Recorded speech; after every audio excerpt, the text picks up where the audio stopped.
Just a few seconds left here, 7, 6 left.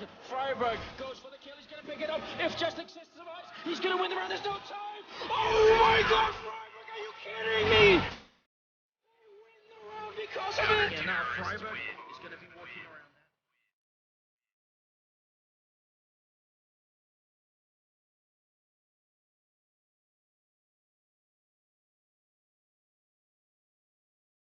Hello everyone and welcome to Not By The Numbers. We've been promising this for ages. For those of you who remember what By The Numbers was, By The Numbers was the greatest ever Counter-Strike podcast, and it was great because I was on it and Thorin was on it. And we give zero fucks. Occasionally Moses. Wouldn't say Moses made the podcast all that, but it was nice to have a bit of comic relief now and then, I suppose. Yeah. But anyway, we decided that we hadn't done one for a while. So we were going to get together because we're in the grips of Rostermania. So Duncan, as always, welcome to the show. Thanks for coming on. How have you been? Yeah, not bad. Not bad. Yeah. It's true, there hasn't been a show as good, has there? Like, that's the problem. People, you know, there's a famous thing in the community where idiots will always be like, it's bizarre. Just because they don't like one thing about a show, they'll be like, oh, it'd be so much better if someone else made a show like this. It's like, they're never going to do, are they, more? Have you noticed how everyone else just sits around not doing shows? There's actually very few shows in any sport, right? Yeah, I know. This one, it was the same thing you had it with the League of Legends. Yeah, same shit, wasn't it? Yeah, like just I don't know, but it's good that we get to come back and do it. Now I've said, look, me and you would do this show if the fucking Skrilla was there. I get a lot of people say like, why don't you and Duncan just make By The Numbers again? Well, you have to understand. We were getting paid thousands of dollars to make that show. Like, hands down. Sure. Even I was getting a slice. There was so much cash going around. They even fed the mouse on the way out. Like, everyone got a taste. You know the rules. Even Stacks Edwards got a piece of the action.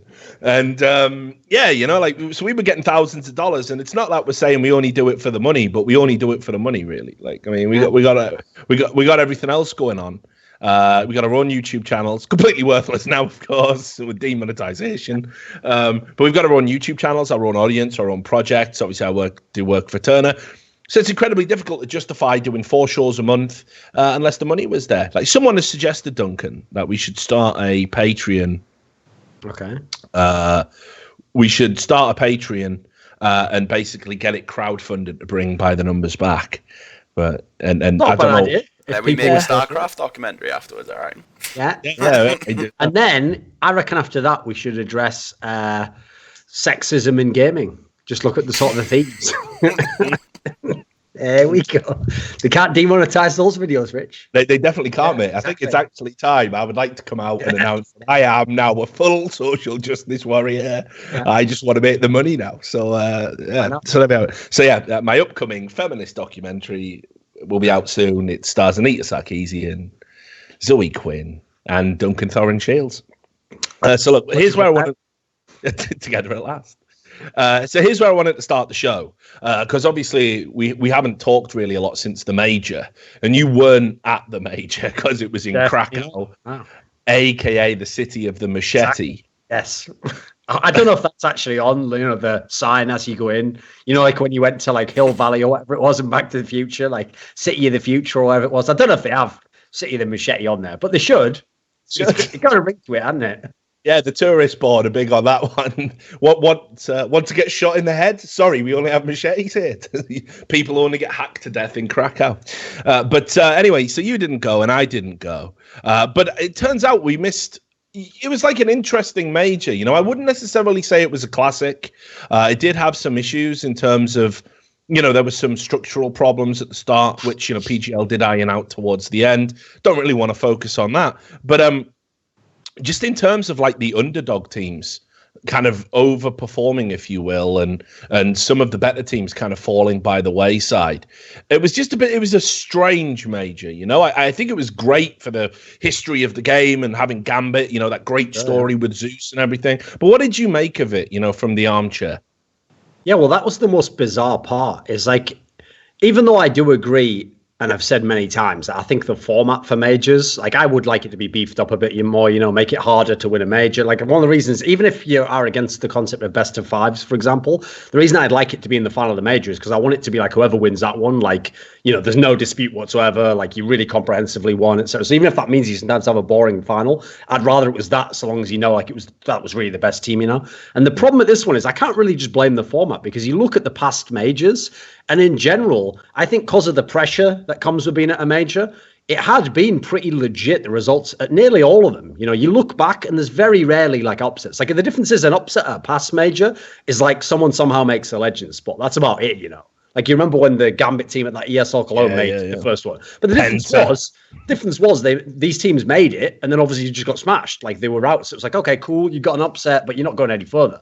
This one was like so many upsets piled on top of each other that like the obvious example was it allowed Immortals to essentially go to the final, and like the best team they'd played in the whole tournament was like Virtus Pro, who themselves were kind of an upset team at the tournament. So it just showed that when you stacked enough upsets, you could kind of get some what seemed just like mad flukes, quite frankly. So I don't think we've ever really had that at past majors. Like even the ones that seemed like flukes, they still had to beat really good teams, and they often had to like overperform, etc. So I think that like the problem is I can understand why fans like upsets, but to me, I would hold this tournament up as the ultimate example of why in general I don't. Like I actually made a video on this topic. It's not that I saw that one. Of the upset. It's just that certain upsets, and this is a great example of why it's the way they mess up the rest of the tournament. So for example, think of the playoffs at this major. That you were really stretched to find some classic games here. Like maybe the two Astralis series, the SK one and then the Gambit one, like maybe those were classics in their own way. I don't know if there was anything beyond that, mate. Like every other game was kind of like the ones where, like, for example, when Big played Immortals, it's two underdogs. It's just kind of shit, wasn't it? And the final wasn't very good. And so sadly, I think that's just what happens when you get too many upsets at a tournament, which no one can control, obviously, but it did make it kind of just in terms of the quality of the matches, not really what you normally expect from a major, I think. Yeah, like, I was watching it, and you're right. I don't think there was a lot of kind of classic series that came out of it. There wasn't a lot of sort of high-level games. And it was kind of really, if it wasn't for the narrative arc of Gambit, if it wasn't for the narrative arc of Immortals, it would kind of have been a bit of a wash. I mean, I think maybe if Virtus Pro could have battled back and gone to the finals, you still had that kind of story potential hanging in there. But honestly, it was a little bit flat just in terms of overall quality. That's how it felt to me, at least. Right. One thing I will say is, though, a lot of people criticized the format for the major. I mean, that was the one thing I saw all over social media, even after Gambit won and we got that great moment. Everyone was like, we got to change the format at the majors. This system that we've got doesn't work. Like I was singing Big's praises and, sucking God B's dick and saying what a great job he'd done. People were like going to me, but they've only played Inferno and they're abusing bugs and I am stupid and all that fucking nonsense. But I suppose 3 games all on Inferno, best of ones, anything can happen, and all of a sudden you're in the playoffs. I suppose that is far from fucking optimal. I mean, there's no getting around that, right? Especially because for me, the key thing is I always make this distinction when I talk about majors. Is like, I understand if you were running a DreamHack tournament or you're running an ESL tournament that's not funded by Valve. Listen, it's your business. Like, I can't just tell you add double the days because that might, logistically in terms of finances, just not work. But if you're Valve, I mean, I realize it's kind of a broken record at this point to compare to Dota because it's the same company, because it's not really the same department within the same company. But it does kind of suck that something like the International gets such fanfare. They get so many days, and they've tried all these different formats. They changed formats so many times in that particular tournament, and they really do get add in. They make that tournament incredibly hard to win. That's one of the reasons why that's so beloved by fans. So I just wish, listen, not for every tournament, but just for the majors, I wish they would beef some elements of it up, change a few things, tweak a few things. Because again, listen, if it's like ESL Cologne, okay, which had a very similar format, fine, that's cool. If you can. My mic too loud. Yeah, I think your mic gain is up. It's weird. There you go. Nice. Has it changed now? Yeah. They're here to listen to you, Duncan. Did it change? Yeah, no, it's better now. I don't know. Yeah. I have no idea why that is. It's either that or the fucking mushrooms kicking in. Yeah, Duncan is in Amsterdam at the moment, by the way. So basic point I would make would just be since we're only going to have 2 majors a year, can we just have those be ones with a better format? Because, for example, like you're saying here, like there is something a bit dodgy about the idea you could play one map 3 times and then get a top 8 spot. Like, I'd rather we had something like best of 3s in Swiss system, or we had GSO with all best of 3, something. But the caveat being, okay, yeah, we're not making everyone have to do this, but it's the World Championship. Let's make it a World Championship in that sense. Yeah, and look, let's look at what happened over at the International recently. And again, I'm like you, I find the comparisons kind of tedious at this stage. The prevailing sentiment is, Valve love Dota compared to CS:GO. This is terrible. We're the redheaded stepchild, and we get treated terribly, and all of this stuff. And maybe there's an element of truth to that. Whatever. It's neither here nor there. It's like comparing apples and oranges. But I did look over at like Team Liquid's run, right? They're one map from going out of the tournament. They win the whole fucking thing coming through the lower bracket. And I kind of miss those moments, those stories. I mean, we used to have that in 1.6 all the time, right? Think about that dominant Fnatic side, with fucking Get Right and all the boys. And that how often they do shit in groups, or they'd end up in the lower bracket and they battle back through and win the whole fucking tournament. And that was like one of the things that made them this like legendary team. So I don't know. Maybe it's a time to think about the double elimination. Like I always thought double elimination kind of got a bad run. People didn't like it because it was kind of obscure and antiquated, and it was kind of like hard to explain to people because it was from fucking baseball, right? Like which nobody watches. Okay.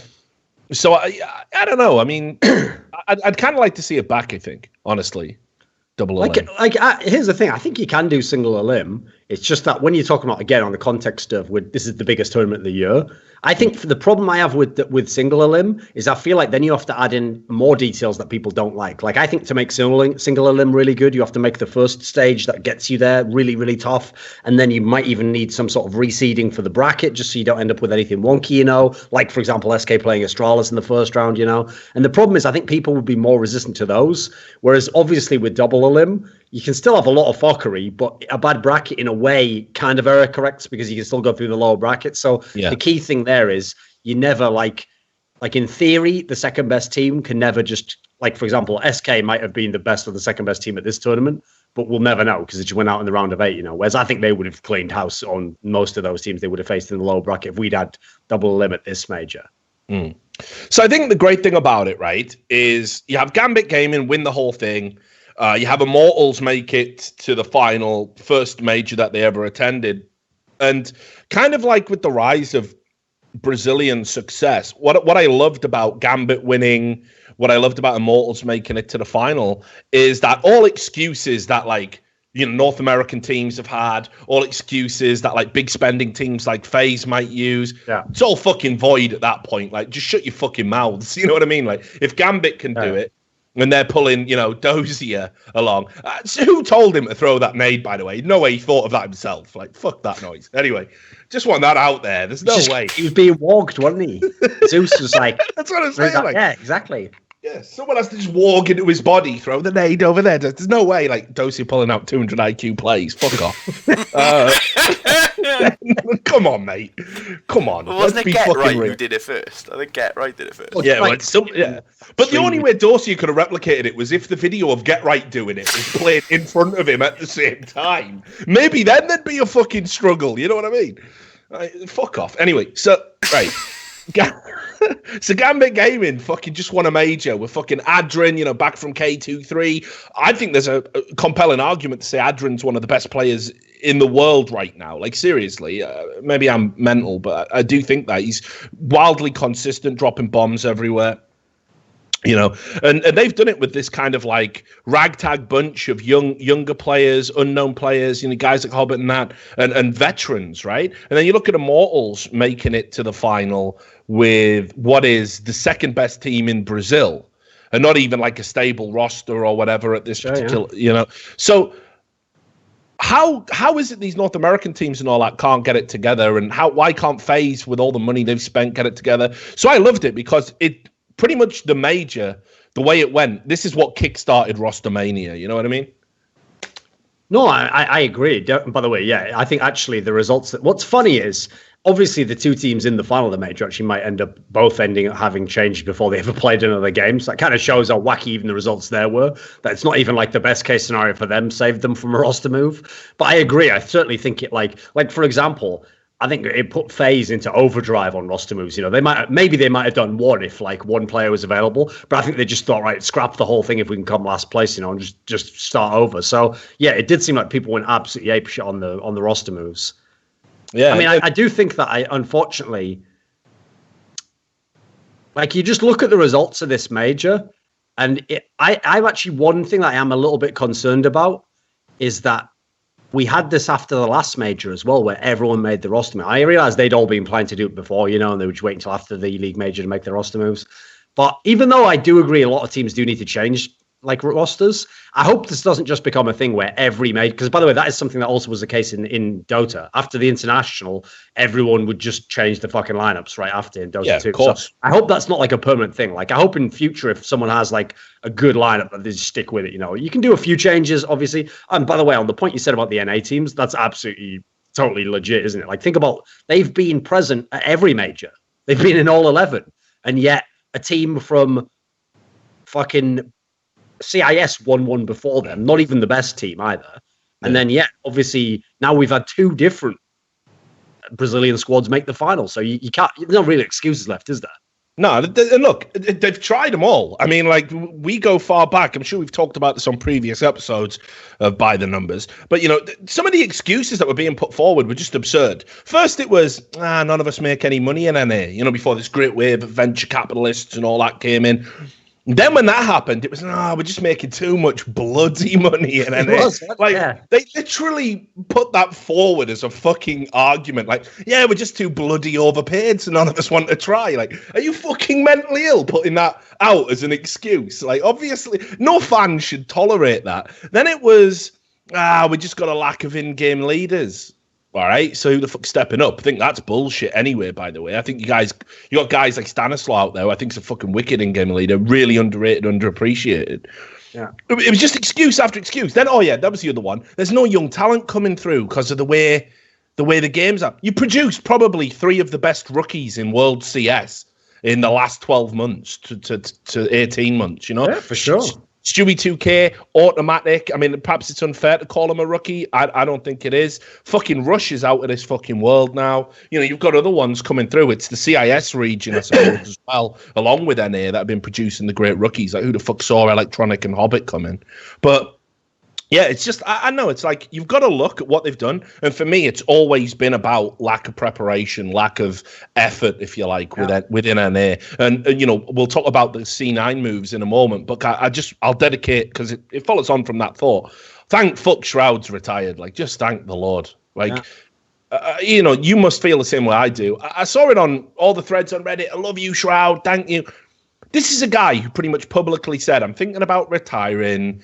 You know, my heart's not really been in it for a while, and then retracted it like, I was only kidding. Goes to tournaments, clearly still not up to par, not up to snuff. He's wanted to be a streaming celebrity type for fuck knows how long. And he's been kind of like just dragging his career out. Like, I like the guy, but he is one of the biggest disappointments we've kind of had in NACS. Sure, or his ability to his output. And you know, I talk about this a lot with like NA team owners, and they say to me, the spectre of streaming and being a streamer hovers over their better players. They're being seduced. Like, they've got these, like, you know, skins gambling sites coming and we'll pay you $10,000 a month if you put us on your stream overlay. And it's like, it's bigger than their fucking salary. Do you know what I mean? Sure, you've got a choice. I can sit and I can stream all day and have guys like Summit and Dr. Disrespect fucking prop me up and get me loads of views and get loads of subs and make money and have outrageously large sponsorships, which I can't take if I stay in the team. So to NA players, more so than in Europe, it seems, at least, there is this sort of big seductive element about just going and fuck it, let's be a streamer. There's more money in it. You know, Jason R might be a fucking melonhead. Like, he's got nothing going on upstairs, but he made this point himself. about how you just make more money. Like even having a moderate streaming community is more lucrative than being a pro player in NA. And he's probably right. Well, I mean, the sad thing about that, though, is I'm not sure if it's an American thing in general, because I haven't really thought about what the Europeans are like in American traditional sports in this sense.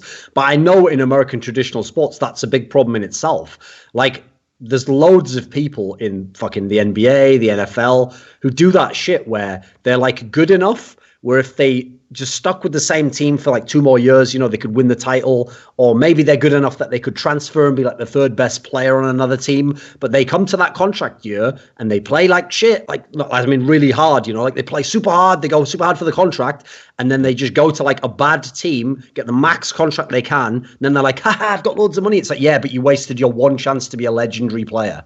You know, why are you doing that? You know, like, I get it that there's money, but it's like, I always think of this whenever people talk about money, right? It's actually more important to get money when you don't have any. When you don't have any, you need the basics covered. That's when you'll do almost anything in theory to get the money. When we're talking about going from like 10 million to 12 million, where the difference is 10 million, you compete for the championship, 12 million, you're on a shit team, and yeah, you're the best player, but you know, you just get the 2 million and don't do anything basically. Like, one day that 2 million will be gone, and it won't really mean anything like 5 years down the line or whatever. Like, you might just spend it on a slightly better house or something, you know. So in that scenario, I really do think that it's something about the American mentality. I've always said this, funnily enough, in comparison to Koreans in League of Legends and StarCraft 2. I've always said the reason why I don't think he can ever beat the real top Korean is because he not only has incredible talent. Like, listen, some people in the West have incredible talent for sure in all these games. He has incredible talent and the work ethic to get to the top. But then when he gets to the top, somehow they are so brainwashed in their culture that they actually will just keep working like almost unlimited amounts, even at the top. Whereas in the West, I always say this, if you think about how people visualize success, success is where you get to the top and then you enjoy it, right? You get all the fast cars and the women. And yeah, listen, you still play and you still practice for your job and you have time off when you win the championships. You know, like, dude, think about, here's a great example. When the Lakers won 3 championships, Shaquille O'Neal had a toe injury. And instead of just going and getting surgery in the off season, he just waited until the next season began. Because of it, he couldn't play for loads of the season. The Lakers tanked and they ended up going to the playoffs for like the 7th seed or something. And they did all right, but they didn't win the 4th championship, you know. Like, that's actually like baffling if you're someone who was from like Asia. You'd be like, wait, if you were the best, wouldn't you just keep going and try and win 4? And then, you know, isn't it even your duty, you know, to your teammates to play your absolute best? Like, they don't understand. Shaquille O'Neal thought to himself, well, what the fuck do I care? I've won 3 in a row and I'm getting all these millions and I'll just do whatever. I want time off now. I don't want to keep in shape, you know? I hope Shaq's not watching this. Like, fuck, mate. I gotta go into work with a cunt. He'll be there, wouldn't he? He'll be fucking, your boy Thorin was talking about me again. Like, here's an interesting story, actually. When we did the Street Fighter season of E-League, he kept asking like where you were, you know, like, and I was like, because we did the celebrity tournament, and I was like, Shaq, he doesn't follow this game. He only follows Counter-Strike, and he was like, because I want to see him. He's a punk and all this, right? So I was like legit though. This is Shaquille Come on, O'Neal. Shaq. You need to work on TV, mate. You don't want to catch these hands. Strength ain't nothing compared to speed, boy. I dance around you like a motherfucker. So anyway, we're on the and I'll fight dirty. I'll suck a nut punch anyone and I'll. I thought you said I'll suck a nut. I was like, what? No. I'll suck a nut, bitch. I'll do what I gotta do to win. So anyway, you gotta get out and live. So I was fucking like, we were doing the desk segment because you know, for the final piece we had Shaq come on to talk about, you know, the celebrity tournament and what it meant, right? And just from nowhere, he just started wrecking you. Like on air, like just on the show. He just went, I got a message for Thorin. I'm like, he's a Street Fighter fan, Shaq. Like, nobody knows who Thorin is. And he said, when you come back to Atlanta, baby. And he started ripping up the cue cards. Like, it was like, wow, dude, like, he dislikes you, man. I don't know. I mean, you know, I haven't thought about him since, you know. I hate him apart. It's a very important day. For me, it was Tuesday. Bison lines all day long. Yeah, but he's a legend though. He was actually a lot of fun in the celebrity stuff. But yeah. I actually do think that Americans have that mentality. Like, I think unfortunately, I mean, you can ask Moses about this. I think he would absolutely corroborate it. They really do still think like best in NA is some sort of a title. So, for example, if Cloud9's number one, that's what they'll tell you as to why they don't have to remove Shroud. They'll be like, well, what do we care? We win all the NA tournaments. You know, we placed the best ESL clone out of all the NA teams. They don't understand that doesn't mean anything. Like, the whole point is, Immortals didn't just go, oh, we're number 2 in Brazil. They were like, well, yeah, now we made it to the final of the World Championship.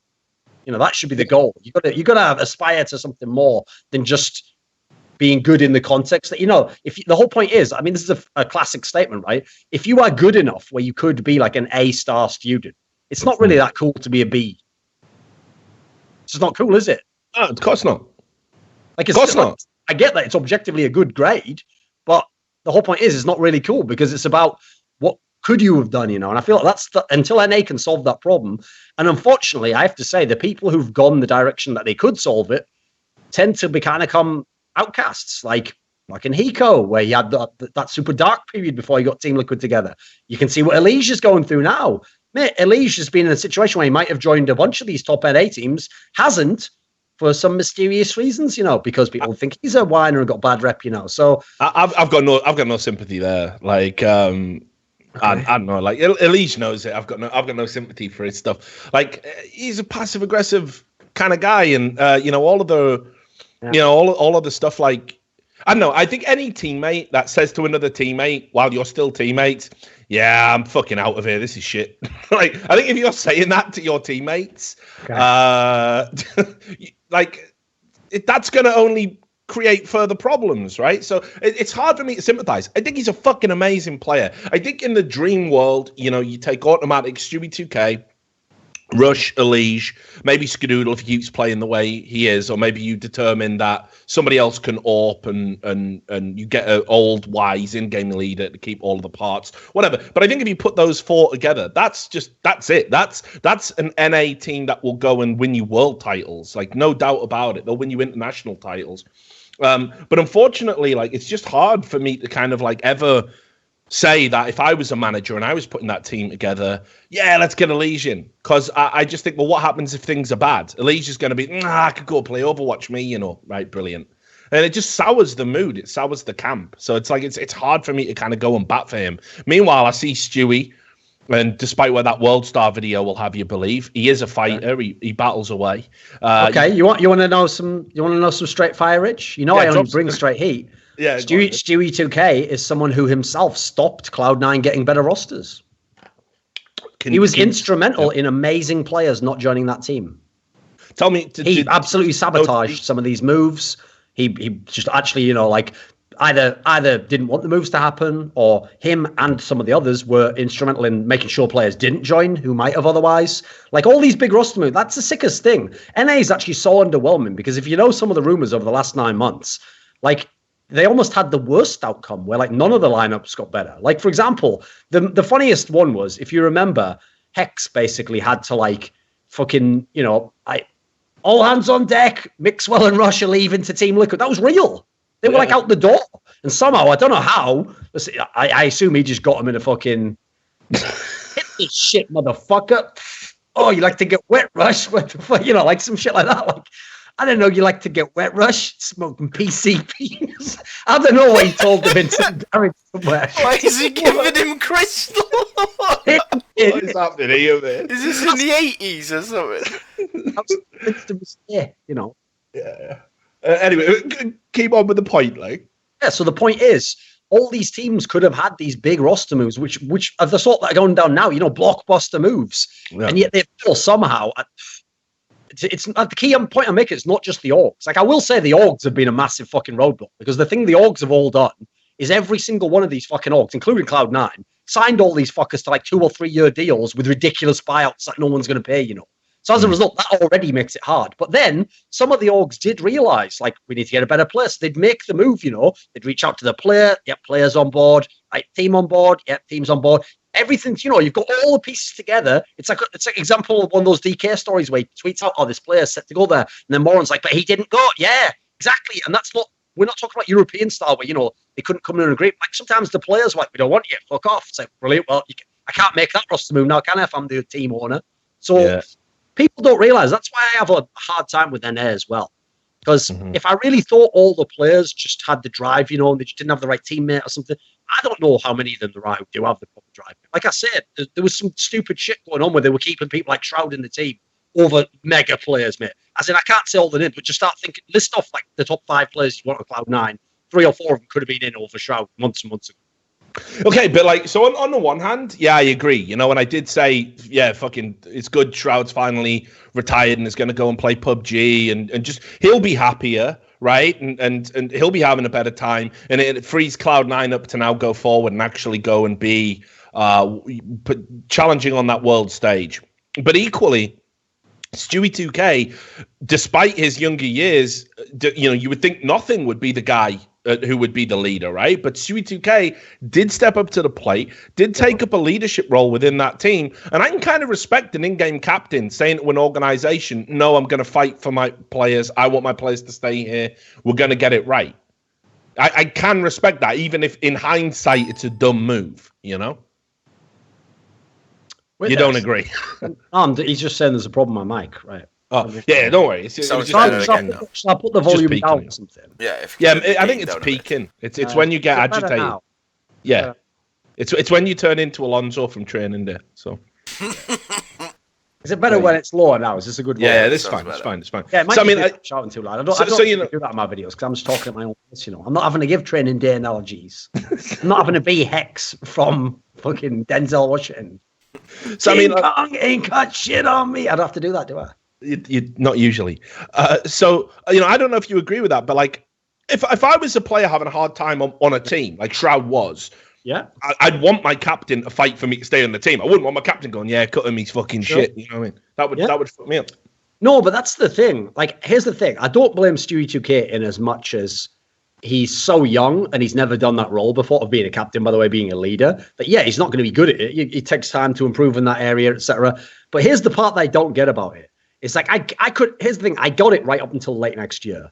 So where he was like, right, well, Shroud used to be one of the stars of the team. You know, at late last year, we're talking about, you know, he's only played with him at that point in time for like, you know, 9-10 months or something. Right, at that point in time, yeah, maybe you still fight for the guy. But when you then see him have loads of months where he's just total shit, if you're really like a winner, I feel like it's same as traditional sports. The cutthroat player knows eventually, like, I have to make this move, whether he's my friend or not. You know, at the end of the day, the reason why people like Kobe Bryant, etc., are willing to cut people is because they think to themselves, right, do I like this guy enough not to win the championship for the next 2 years? Probably not. You know, it's very rare. So for me, here's the key. Okay, if you do go to bat for that guy, it has to be because that guy really will come through. It's like, you're like, no, listen, like, give him time, he'll turn the corner. It can't just be that he's just going to play at the same shit level and you're just going to just be content with that. You know, you have to see something in him or see some fire in him or say we can use him in a different way and it'll turn it all around, you know.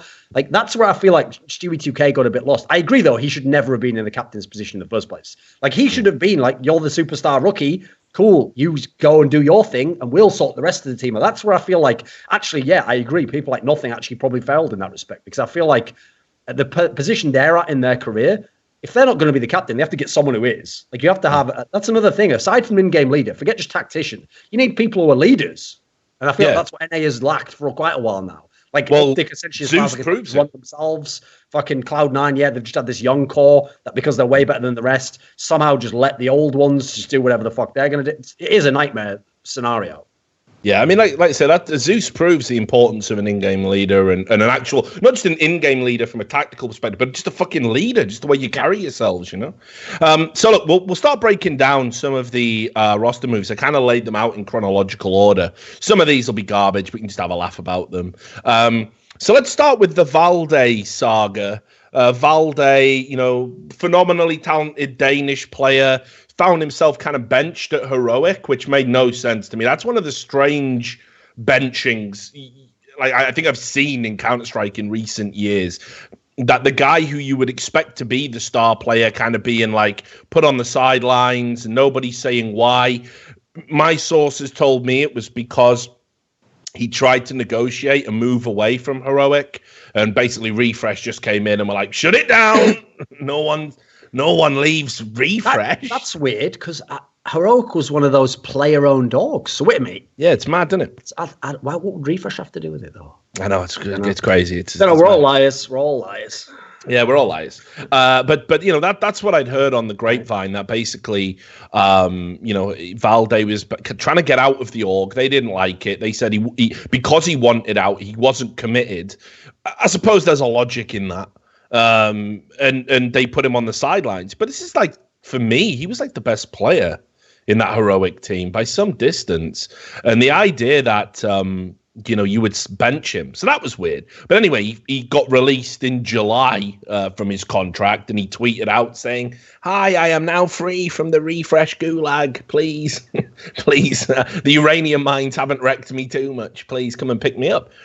So, just a few thoughts about Heroic and kind of Valde. There's a lot of speculation now that he has joined North. We won't say that as being true because I don't think it's been confirmed yet, right? But that's what people are speculating. And this is a player that's too good to be in free agency, surely. Yeah, but I actually think that's also why he's been in this weird position, because, like, first of all, I totally understand why he'd want to leave Heroic. Like, listen, he gave them guys a solid, like, year of his life, and they had their moments where they were really good. Like, as an upset team, yeah, they were cool, but their problem is they never made the jump from upset team. They were a team that could upset you, but they aren't like they'd upset you and then they legitimately were just that good and you didn't know it, and they're going to continue on. No, they'd have the upset and then they'd have the tournaments where they did nothing.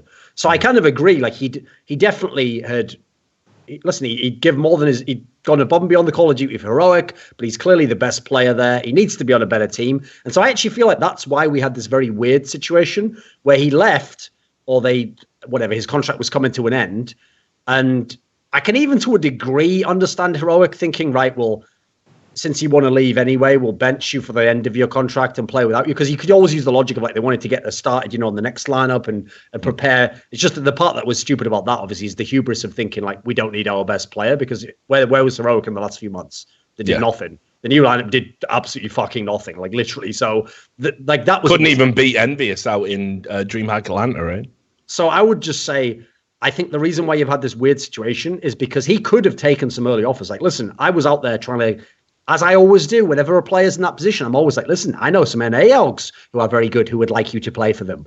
And the players always listen to the offers, but I know for him, because it was so obvious that, like, a North or a FaZe or someone very good, extremely good, would probably need a player, I think he did the right thing, and he was smart, and he sat around and thought, listen, by the way, because a great thing that Valde has that a lot of these players don't have at that skill level is he's one of the only players I've never heard anyone say anything bad about behind the scenes in terms of personality. True. Like, apparently the guy's just got a really great mentality and really good, like, team mentality as well. So I feel like he'd already kind of put himself in position to where he definitely get onto a very good team. And it's almost like those guys in the UFC. Sometimes someone wins a contenders match, so technically you have a title shot, right? But sometimes if the champion just fought and he's injured, you have the choice, right? You either wait 7 months and you can fight the champion, or take another fight in between. But the problem is, if you take another fight in between, you might lose that fight, and therefore you might never get the title shot. So what some guys do, as sad as it is, if you want to watch them fight, is they just say, right, I'll sit out the 7 months then. It's worth it for the So I feel like Valde did gamble a little bit. I think it was worth it. Like, for me, North, I thought it was a certainty they would have to make a move eventually, and he's such an obvious shoo-in. I also thought someone like FaZe should at least have been considering him, if they ever wanted to make a move. Even worst case scenario, I think Mouse is absolutely around the level or better than Heroic. So I think he was one of the few players who I think it made sense to wait for, because he had the world as his oyster. I think this guy's going to go very far. Yeah, I think so too, wherever he ends up. I mean, that might not be the case if the move to North is true. There's something... shit, man, I don't know what fucking... AZ does. He's gone to that Shazam school of swan necking. No one. Listen, mate, Shroud's got to be up there as well. Yeah, you're not wrong. No. Some people just seem to get away with having, like, consistently poor performances, while also, here's the thing: you can be shit and have poor performances. Sure. But if you wear the title star player, nah, fuck you. You don't get to do that without fair criticism. If you want to be labeled a star player, or you've been a star player in the past, and people know what your skill ceiling is, then to come out and kind of be like, yeah, I just get to play consistently bad and stay on the roster and I'm a star. Nah, those things do not align for me at all. The star player... Like, you think about where AZ was in 2015 when everyone was clamoring for his signature, and you just think about the sort of steady decline in consistency and overall level since then. I was very surprised, and I suppose it leads on to the one of the other roster changes we can talk about, which is North getting rid of Magisk Boy. Yes. Also mental to me. Like, just seems so crazy because he was like one of the stars that were considered to be like the piece in the jigsaw. We're here now. We're world contenders. Obviously they've been having a tough time, sort of in the absence of Rubino, and they never really kind of filled that gap. But Magic's Boy was not the fucking problem by any stretch of the imagination, and to see him benched. Yeah. That just blows my fucking mind. That really does. That's one of the strangest ones I've seen. I mean, I definitely agree with you. The obvious person in that team that I thought needed to be cut was AZ, because he has the double-pronged death sentence to me, which is that, one, he wasn't very good in the game.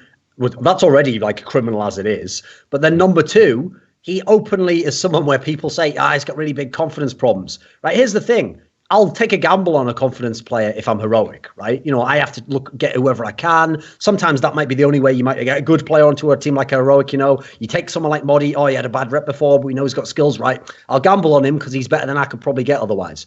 North isn't in the position they were before. Like, there isn't a hierarchy in Danish CS anymore, right? It isn't that North's below or Astralis, and until Astralis kick a player, they can't get a better player. No, North now have got the funding where it's them and Astralis like this. Yes, Astralis is a better team, but North has world-class funding behind them. So when you consider how deep the Danish scene is, and if anything, it's good. Astralis no longer want to make roster moves. You never get any talent stolen. This should be where you've had like a solid amount of time now. You should be able to figure it out. You should be able to get some other Danish talent in there and get it done. So I have to say, I put a lot of the blame for what happened with North on MSL's shoulders, because I actually feel like the more I think about it, he's someone where I think maybe he just doesn't have the mentality to coach, to be an in-game leader of a truly world-class team. Because since for so much of his career, he was always up against it. Like, he was the guy working with rookies and trying to get a guy to do a role he'd never done before. And here's the example, okay? It's going to sound like an outrageous one because I'm not that big a football fan, but I think he's got like that David Moyes thing.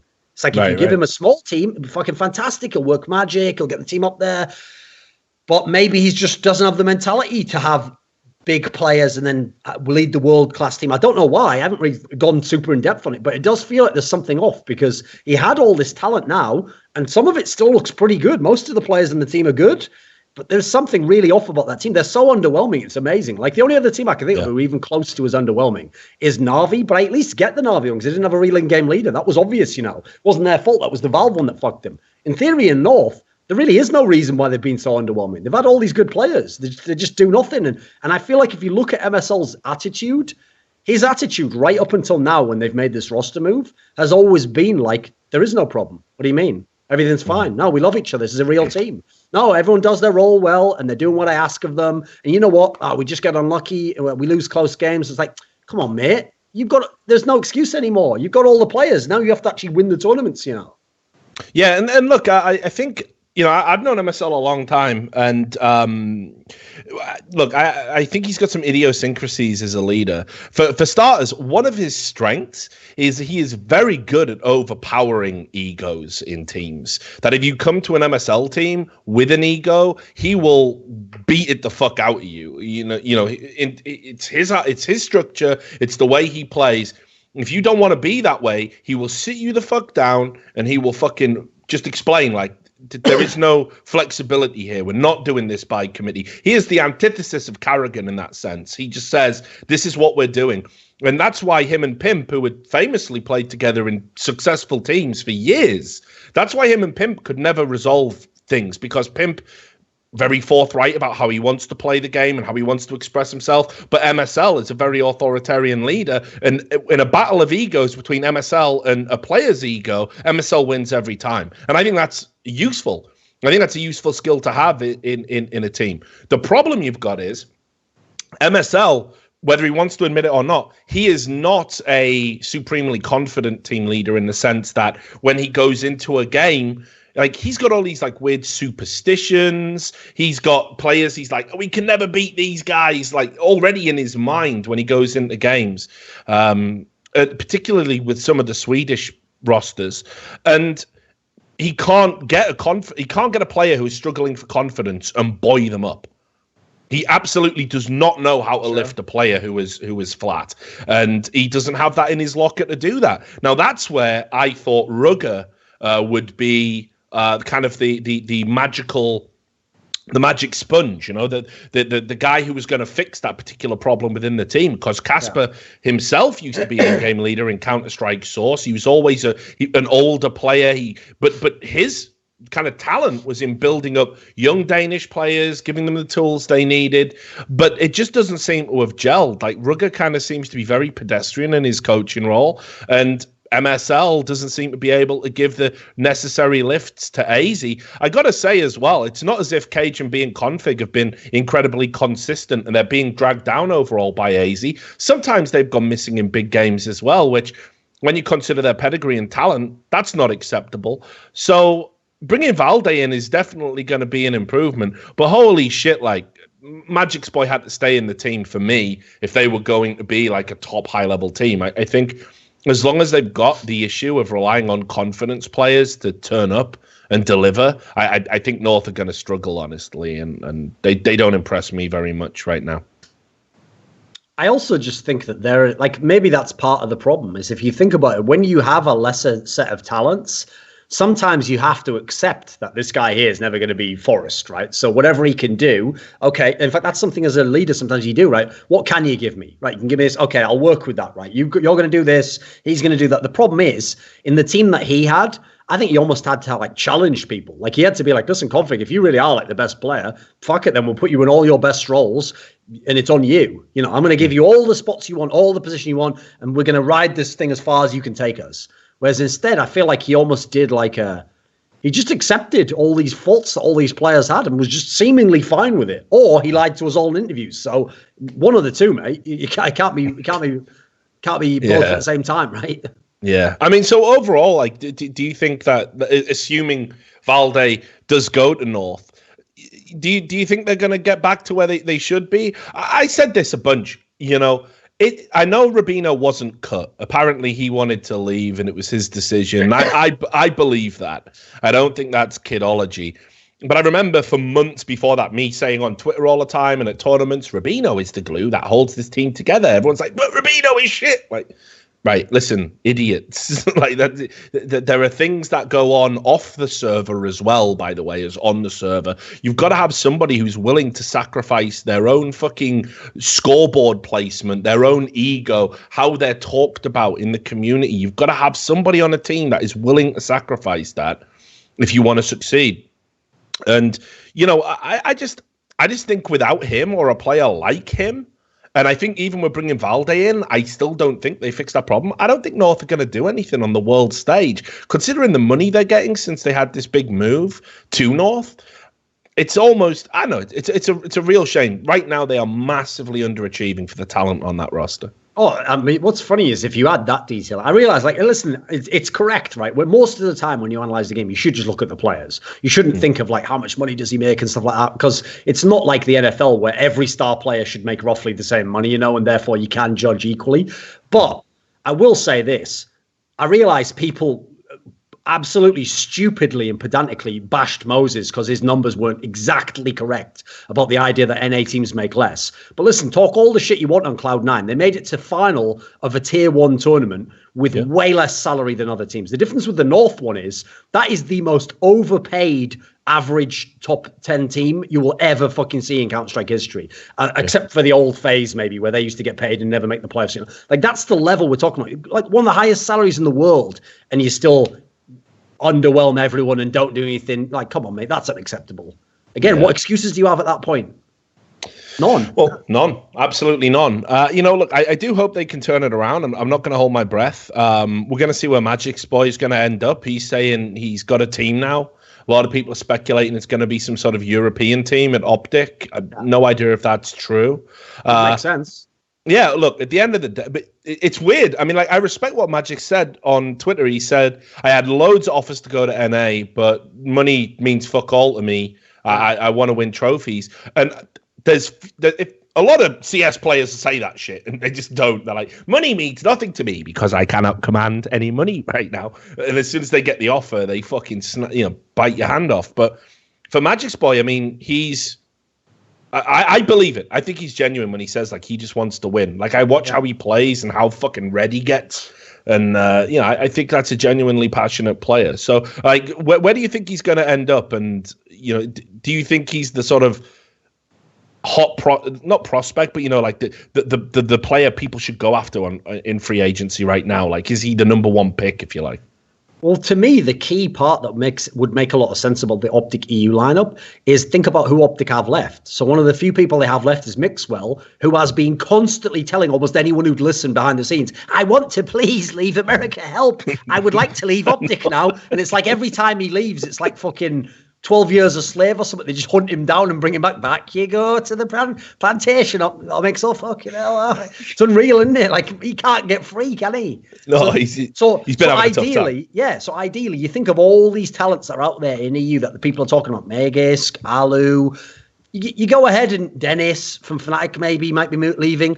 You go ahead and take Mixwell and say, listen, let's just make a European team, mate. Go back to Europe, but still be on my team and represent me. You've got all the history I can tie in there. And then let's put these other top European players around you. Because if anything, one of the great things about the success of FaZe to me is that on the different levels of competition, FaZe and then Mouse and then Penta even making the major, they've all proven that this international model works. Key caveat, when you don't have the option to get like the 5 best players from a country, and that wouldn't be good enough, So I feel like that would be a great move for Optic, because if you look at the NA scene, as we've talked about already, there are so many factors on every end of it which stop you making these dream team lineups and which fuck it up for you. So why keep trying? Why keep trying to push the ball drop the hill? I mean, I think Optic, it's sad because they had such a great run at the end of 2016 and they've just wasted all of 2017. 2017 has been constantly, who is the Optic 5th? Oh, we've got a new 5th. Oh, come on, man. It's like you never even get started. You never even got a good run under you, So I think that would be a good move, make the European lineup, especially because the key thing is, now that so many of these teams that I've just cited exist, so many players are now open to it. And so now, as we've said, like, think about this idea that maybe Dennis would go and be the in-game leader of it or a player in it. That's a top Swedish player. When the fuck would the top Swedish player leave Swedish teams and go, I'm not going to wait for a God Center or an I'll just go to an international team. If that's it, that's proof the doors have just opened now, mate. Now, in theory, they'll go for more just anyway, and there's not many scenes are safe. Like, the only ones I can think of that are probably safe is maybe Denmark, because they've got so many good teams. France, just because a lot of them don't want to speak English for whatever reason. But most other countries is pretty wide open, You can get the talent from anywhere. So I think that's a good move for all parties included, all of them that everyone's cited off as potentials. Yeah, and, I wish I had a bit more time. So Hex has been busy because his Call of Duty team has been, kind of going gangbusters and he's been doing lots of stuff. I wish I had some time to talk to him because... definitely. It's been a real sort of shame what's happened with Optic, and I think he's been too nice, honestly, and tried to be too supportive. I know that the only reason that Mixwell, for example, didn't leave, I think it was a buyout issue. People need to understand that the amount of money that's getting thrown around now for CS players is no joke. It's 6 figures as a matter of course for a decent player.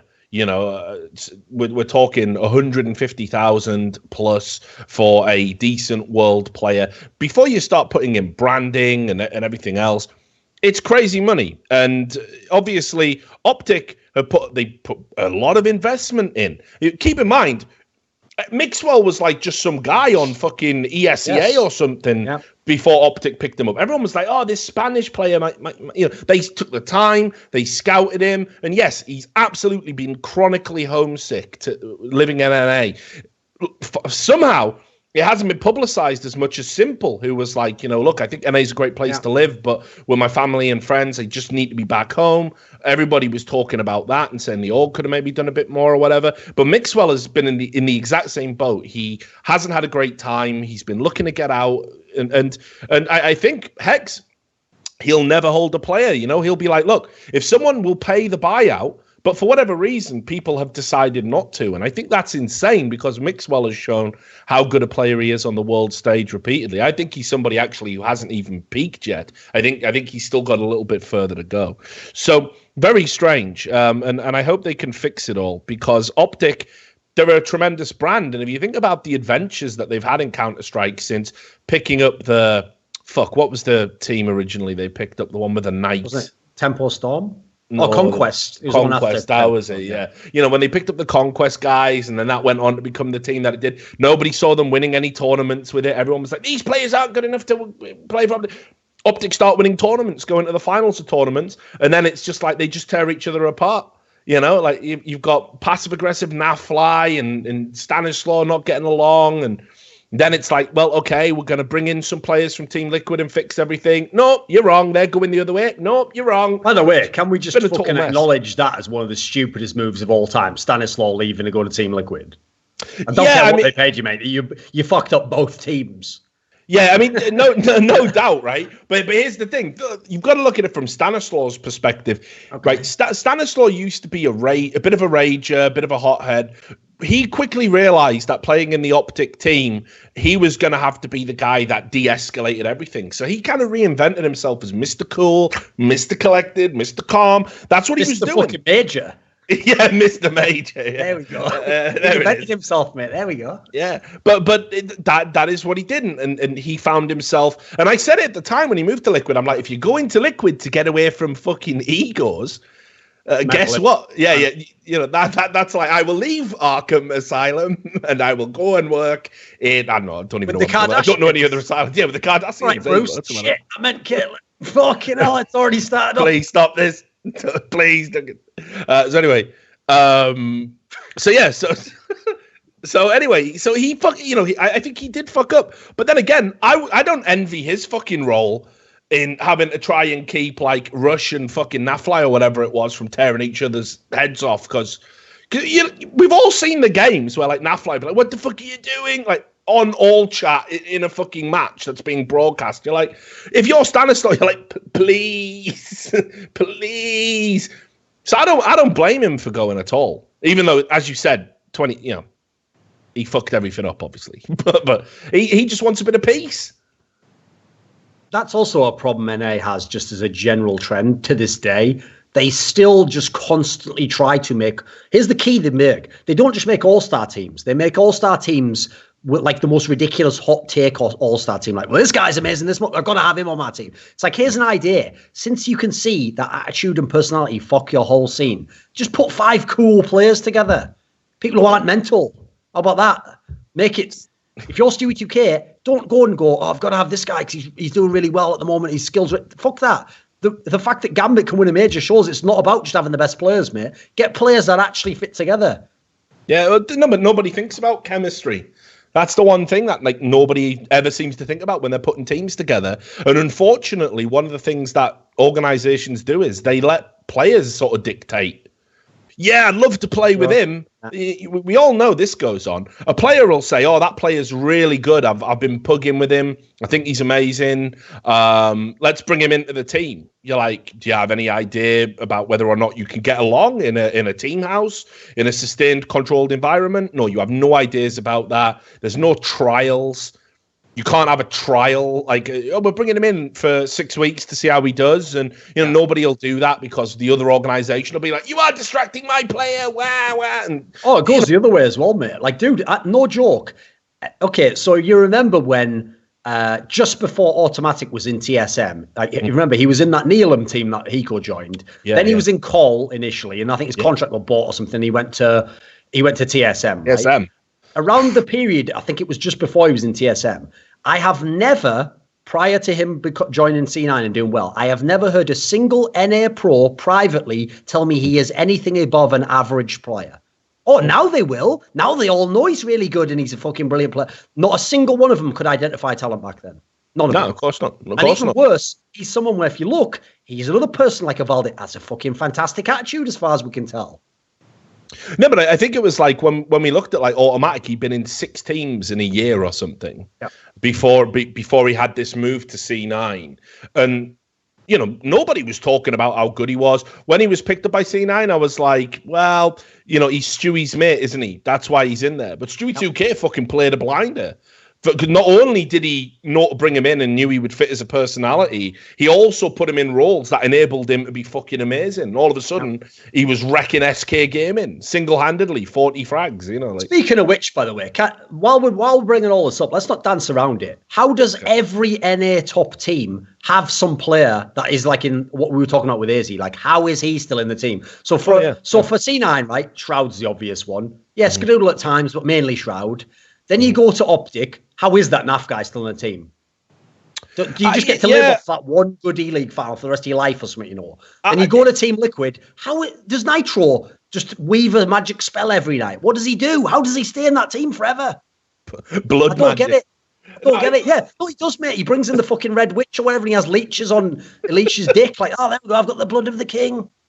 And then out comes that little demon thing and goes and kills Mixwell so he can't join the fucking Team Liquid or something. Mental. It's always, why is it Mixwell involved in all these references? I don't know. I don't know, mate. He's Ethan Hunt. Oh, you're going fucking ham.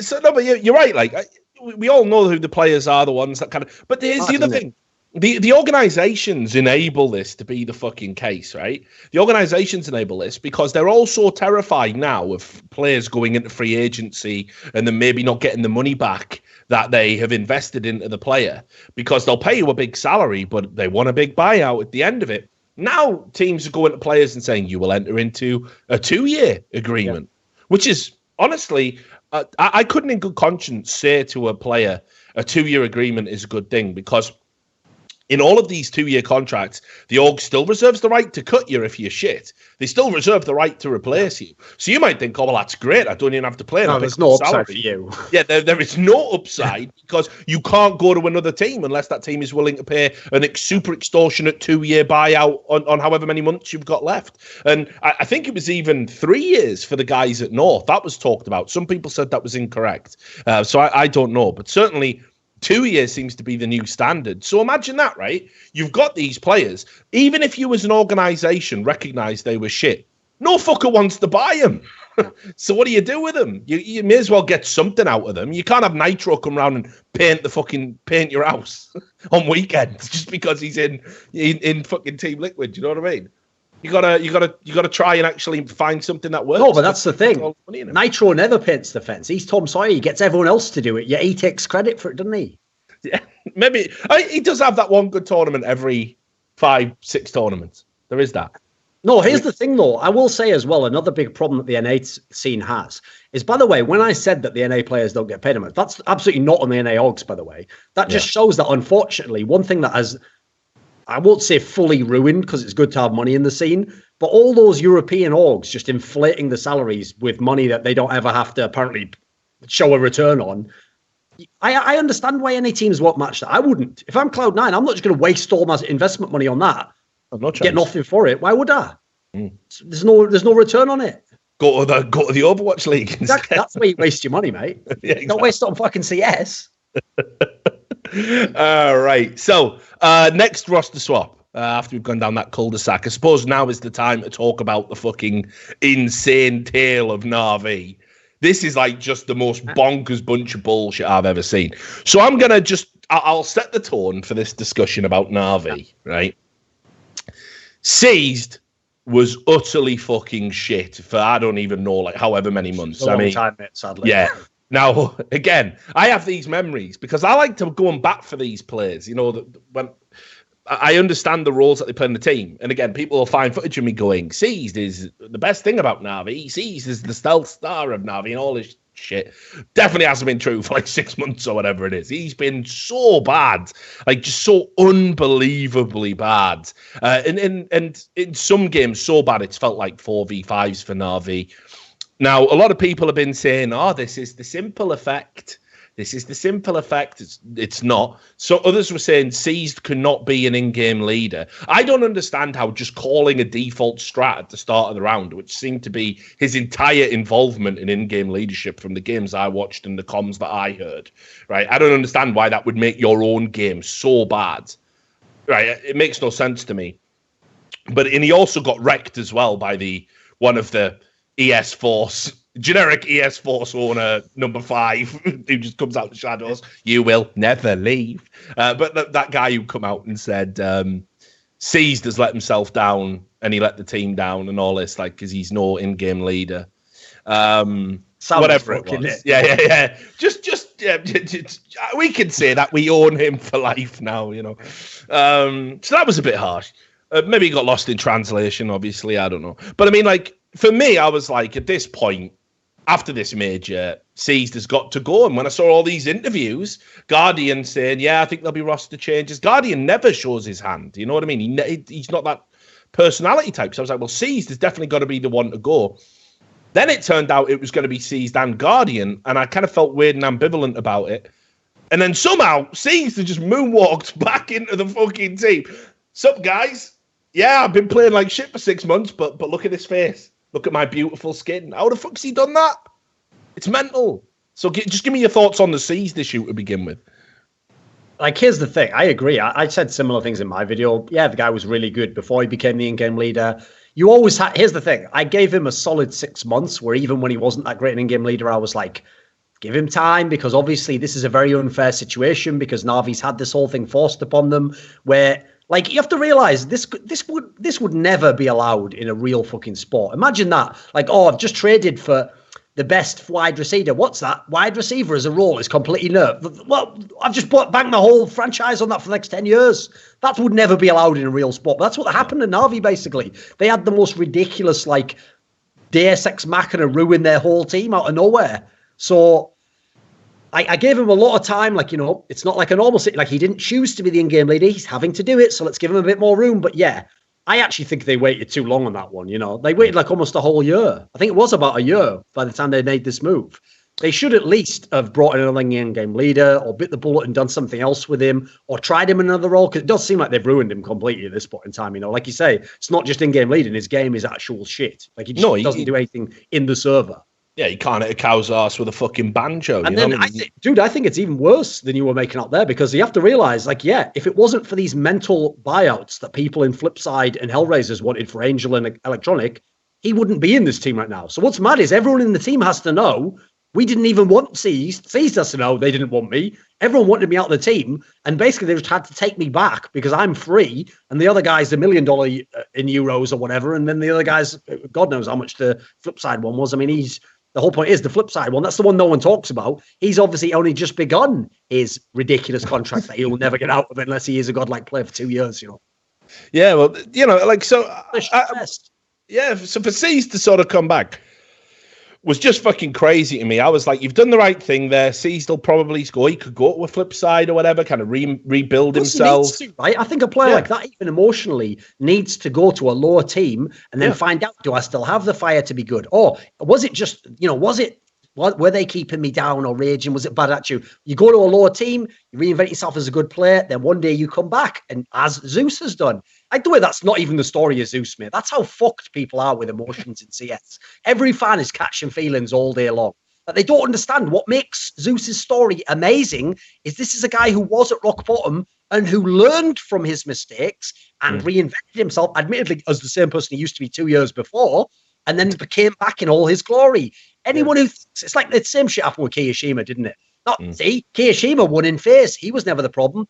Are you mentally ill or something? It's like 2 years passed between them winning and him coming back to winning again. There was a story between then, you know. Like, I actually think, for real, no joke, a lot of fans really believe that players don't actually go up and down in form. Like, they think if a player's good, he was always good. What are you talking about? Oh, this player, you know, did good briefly and then was shit. He was always shit. It's like, it's not a static situation, is it? People go up and down in form. They go up and down in motivation. They go up and down in how much they're willing to play for the team and how much they want to play for themselves. It's just a fact. I mean, that's the reason why we have to have all these roster moves, because sometimes the roster move really is like, oh, we'd love this guy to be like my guess, maybe we'd love this guy to be on our team. Whatever reason, either skills or mentality, he's not ready yet. So in a way, you almost have to send him out so he goes through sort of the cycle of how you get back to being a prospect again. And hopefully when he comes back through, like a Simple or someone, hopefully something's changed a little bit and now he's more manageable. You know? So I agree. I actually think that might be a negative. Like, as much as I'd love to believe Seized, when he isn't in-game leader, will suddenly click back into action and Zeus will figure out how to use him. I feel like, in a way, he cheated death when he probably shouldn't have. He probably should have had to just die out at Navi now and start again somewhere else and then shows he's great, come back and be in another good team in 6 months. You know? Yeah, he definitely seems to have dodged a bullet, and inexplicably so. And I almost kind of feel that there was something going on with the Guardian situation. Now, I've known Guardian quite a while. I feel comfortable giving my perspective on Guardian. And one thing I'll say about him is Guardian is a really relaxed, laid-back guy, and he's never liked playing with authoritarian kind of presences in his teams, like people who kind of shout and rage. Like he needs to be on an even keel. And you remember, when we did the Ohio major, you remember how kind of, he was playing with an injury and all that, but you could see on his face, when Flamey was kind of losing it and everyone else was losing it. Like that is not a good environment for Guardian. You'll never get the best out of Guardian in that kind of environment. I don't think he necessarily responded to Zeus's type of leadership. And I remember him when he was in Source. He played in a team called Optic Gaming, who were like the #1 team in the world, kind of before the French took it over and were just the best in the world in various iterations for 3 years. And he played with a really amazing, one of the great all-rounders from that game called PHP. And PHP was a fucking beast. Like he was just a great character, super calm and chilled out because he was like some fucking mega black belt in karate, like stone cold killer.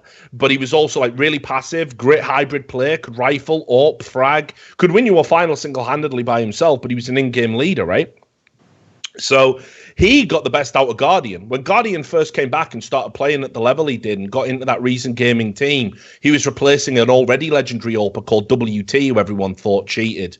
And PHP just enabled him by saying, look, people are going to fucking hate you and people are going to accuse you of cheating, but like you're the best and I know you're the best and we're going to go on and we're going to fucking dominate. And Marek never raged and Guardian just went into the stratosphere, and if you ask him and you talk about like what his fondest moments of his career is, it was that year with Reason Gaming. I don't think you've ever seen him kind of in a similar environment with a similar in-game leader. And I think as he's got a little bit older, he's married now, of course, as well, which is a big change in your life. I think the prospect of him having to stay with an in-game leader, who might be a bit more authoritarian, or an in-game leader who rages, or even being in a team with people who can be a little bit aggro, like Simple, I think it just didn't appeal to him. And I think him moving to FaZe, for him individually, I think it's a great move because we all know how Carrigan is fucking Mr. Touchy-feely, you know what I mean? Even to the point where he'll let his own team overcall his vetoes. We are going to play Train. No, we're fucking not. Right? We will not, but we ban Train. That's how Carrigan operates. So I think him and Guardian is a marriage made in heaven. Yeah, here's the thing. If I only look from Guardian's perspective, I can totally see all the problems he was having. It's like I've mentioned this many times, but he has so many times behind the scenes told commentators and people around the scene, I'm talking about when Navi was good. Like, there's lots of problems in this team. I don't really like the attitude of some of the players. Because you have to realize those Navi teams, this is another reason why I hate the idea that, like, Zeus, apparently, because he's now Mega and Gambit, could never do any wrong in Navi. He's a fucking rager. He was someone raging as well. And he was raging when he wasn't even the in-game leader anymore, when he was shit in the team. It's like, come on, you can't have it all. So what's ridiculous is Guardian is a very quiet player who was in a team at certain times where almost everyone in the team's a rager. I think maybe Edward's the only one who isn't, because like I always say about Edward, he's just that guy who's in Nam who just had to flamethrower a load of kids in a village. He doesn't give a fuck. He's got 1,000-yard stare off in a distance, and he doesn't really care about the traffic right now because he's had to literally bayonet a con because he was trying to fucking escape and tell everyone what his troop did, didn't he? So he knows what where's bread's buttered, but the rest of them are outrageous, mate. Just raging their tits. Like, by the way, that Seized definitely was terrible. I've seen Seized at a LAN one time. They were in a round, right, and he died, and he just goes like, "Sucker!" And the rest of them, like, he's just raging at someone like, "You're just talking." That guy's busy playing. I'd just be like, "I'm fucking playing." Like, what are you doing? I was not ever got a backhand in that team. I don't even know. Yeah, it's fucking crazy, man. But I said this all along. I was like, Zeus. It's a bad environment. I'm amazed they did it so long, I mean, I said when Zeus went, I was like, at the end of the day, it wasn't like he was producing in numbers. He wasn't playing particularly well. There were certain parts of the map on some of their map pool where he literally would have like really, really bad games and just didn't seem to be able to fulfill his role.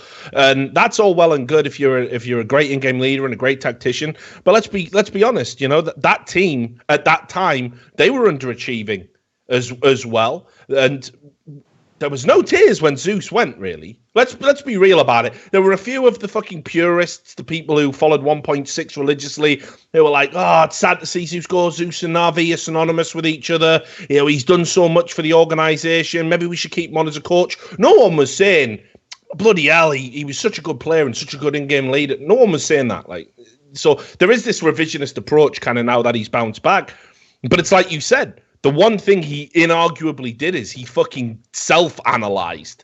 And that's what a lot of players don't do. You know, they move on to pastures new. They never look back at themselves and were like, fuck, I actually, you know, when I was in that team, I did handle things a little poorly. I'm going to learn from that and I'm going to change. Zeus actually did that. And when he went to Gambit and freed up Adrian and you know, like you say, he was the same person he was 2 years prior, but almost like without the petulance. You know, he knew when it was necessary to be authoritarian, as demonstrated in the final when he paused he used a whole eco round to read his team the fucking riot act and got a response out of them because he had 4 players around him who were either young and were like, oh, Mr. Zeus, shout at me. I don't know why I'm making them into weird fucking 50 Shades of Grey nonsense. Yeah, but also veterans who are like, yeah, okay, that's fair. And Dorsey just obviously doesn't know what's going on. So. Did you hear Shall that I story? throw the nade now? No, later, Dorsey. Later. On my command. Yeah, on my command. Unleash nades. Yeah. So you know what I mean, though? Like, by the way, just as an aside, before we get into more about the Navi stuff, did you I forgot what I was going to fucking say now, but was it fucking... Yeah, what was the story about Dorsia? Who told that story where it was like Dorsia came into an after LAN party and there was a pool there and they were all bowing going, sex, God, sex, God. While he took... Yeah, right. All these players apparently were like bowing. Like Dorsia just came in just like he does, just like, yeah, I don't know where I am. And it was a pool party, and he had, like, I don't know, his fucking shell suit on or whatever. And everyone started going, sex, God. And he just took his fucking, like, clothes off and just got into the pool while everyone was, like, bowing and chanting. I will tell you. What kind of mad cult is that? I will tell you a good Dorsia story, because here's something. People think I'm exaggerating when I say this, but he is easily the most mysterious player who has ever gotten to his level in esports. Like, as in, I'm sure in the Russian scene he must have done some interviews at some point in time, but I've never seen a single interview. I've never seen him speak English. And I remember once asking a guy who was a top pro in CSGO, I said, have you ever actually talked to Dossi? Because you've played him in finals, you've been at events, you've been at and he said, no, I haven't. And in fact, I've never heard of anyone hear him speak English. And the only time I ever heard him speak English was he was once at a bar. And he just goes, right, yeah. And then that's all he said. And so they gave. Why is he like a newborn bird? Yeah. Because shit, isn't it? So he's saying it's like some mad rusty, isn't he? With that, apparently I found it out over the weekend. I found out that apparently he spoke English on a second occasion. Another occasion is, at some point, I won't say who it was, but a woman in esport, he just goes, are you stripper? Absolutely unacceptable. And so basically, final thing, I've actually met him as a person multiple times. He's never ever spoken. I've met him at after parties. He'd be with Dren or he'd be with Seized or something. One time, getting back to the vodka theme, Adren, because I've known the Gambit for a long time, from legends and stuff, and they've always liked the fact that I like their teams. I've good articles. They gave me a present, right? They had Adren come and give me like a bottle of Beluga vodka and some caviar. Now I'm a fucking savage, so I just threw the fucking caviar out. I don't give a shit. I'm not eating fish eggs. Get the fuck out. So anyway, I threw that away. I'm not transporting that either. But I got the vodka right, and when he handed it to me, and I looked in the bag, when I pulled out the vodka, I go, Beluga vodka, is that good? No, so he just goes. I'm like, I'm fucking out. So yeah, that's it. He's mental. He's absolutely mental, isn't he? That's what I mean. No, I know literally nothing about him. Like, yeah, I'm the same. I'm in the dark. I just know the only thing I can ever think of now when I think of Dozier is that mad time we just caught where it just looked like he was fucking masturbating on E-League. It was mental, wasn't it? What was that about? Mad She doing that for? Oh God. Yeah. Anyway, so Zeus returning to Navi, good move or bad move? I think good move. I think good move all around. I don't know if it's the best one. Like, dude, I actually really did think if it hadn't been blocked, I thought that Angel electronic one, that had some real spice to it. That could have done a lot of crazy shit. That might have been an amazing team. But in a world where that couldn't happen, I think getting Zeus is about the best you could do. I think it was the best for both players, you know? Like that was an overperformance by Gambit, so he's not like he's going to do that again. So I think it made sense for both people. Yeah, he's kind of like reinvented himself, shown his worth. They need an in-game leader. Some of them played with him in the past. I think Guardian going as well actually completes it. I think that's ideal because just to touch on that a little bit at the end, some of Guardian's excuses beyond like, you know, I didn't like the team atmosphere. Some of the things he said were just utterly stupid. Why would you come out publicly and be like, only played CS twice in a year? Who are you, a fucking UK CS player? What are you talking about? Yeah, I know that was. You Donald Trump's son. Here's all my emails. Like, why are you doing that? Here's the thing, though. I don't even believe that almost because it doesn't sound like him. Like he's like one of the guys who always has hours on Counter-Strike, like always.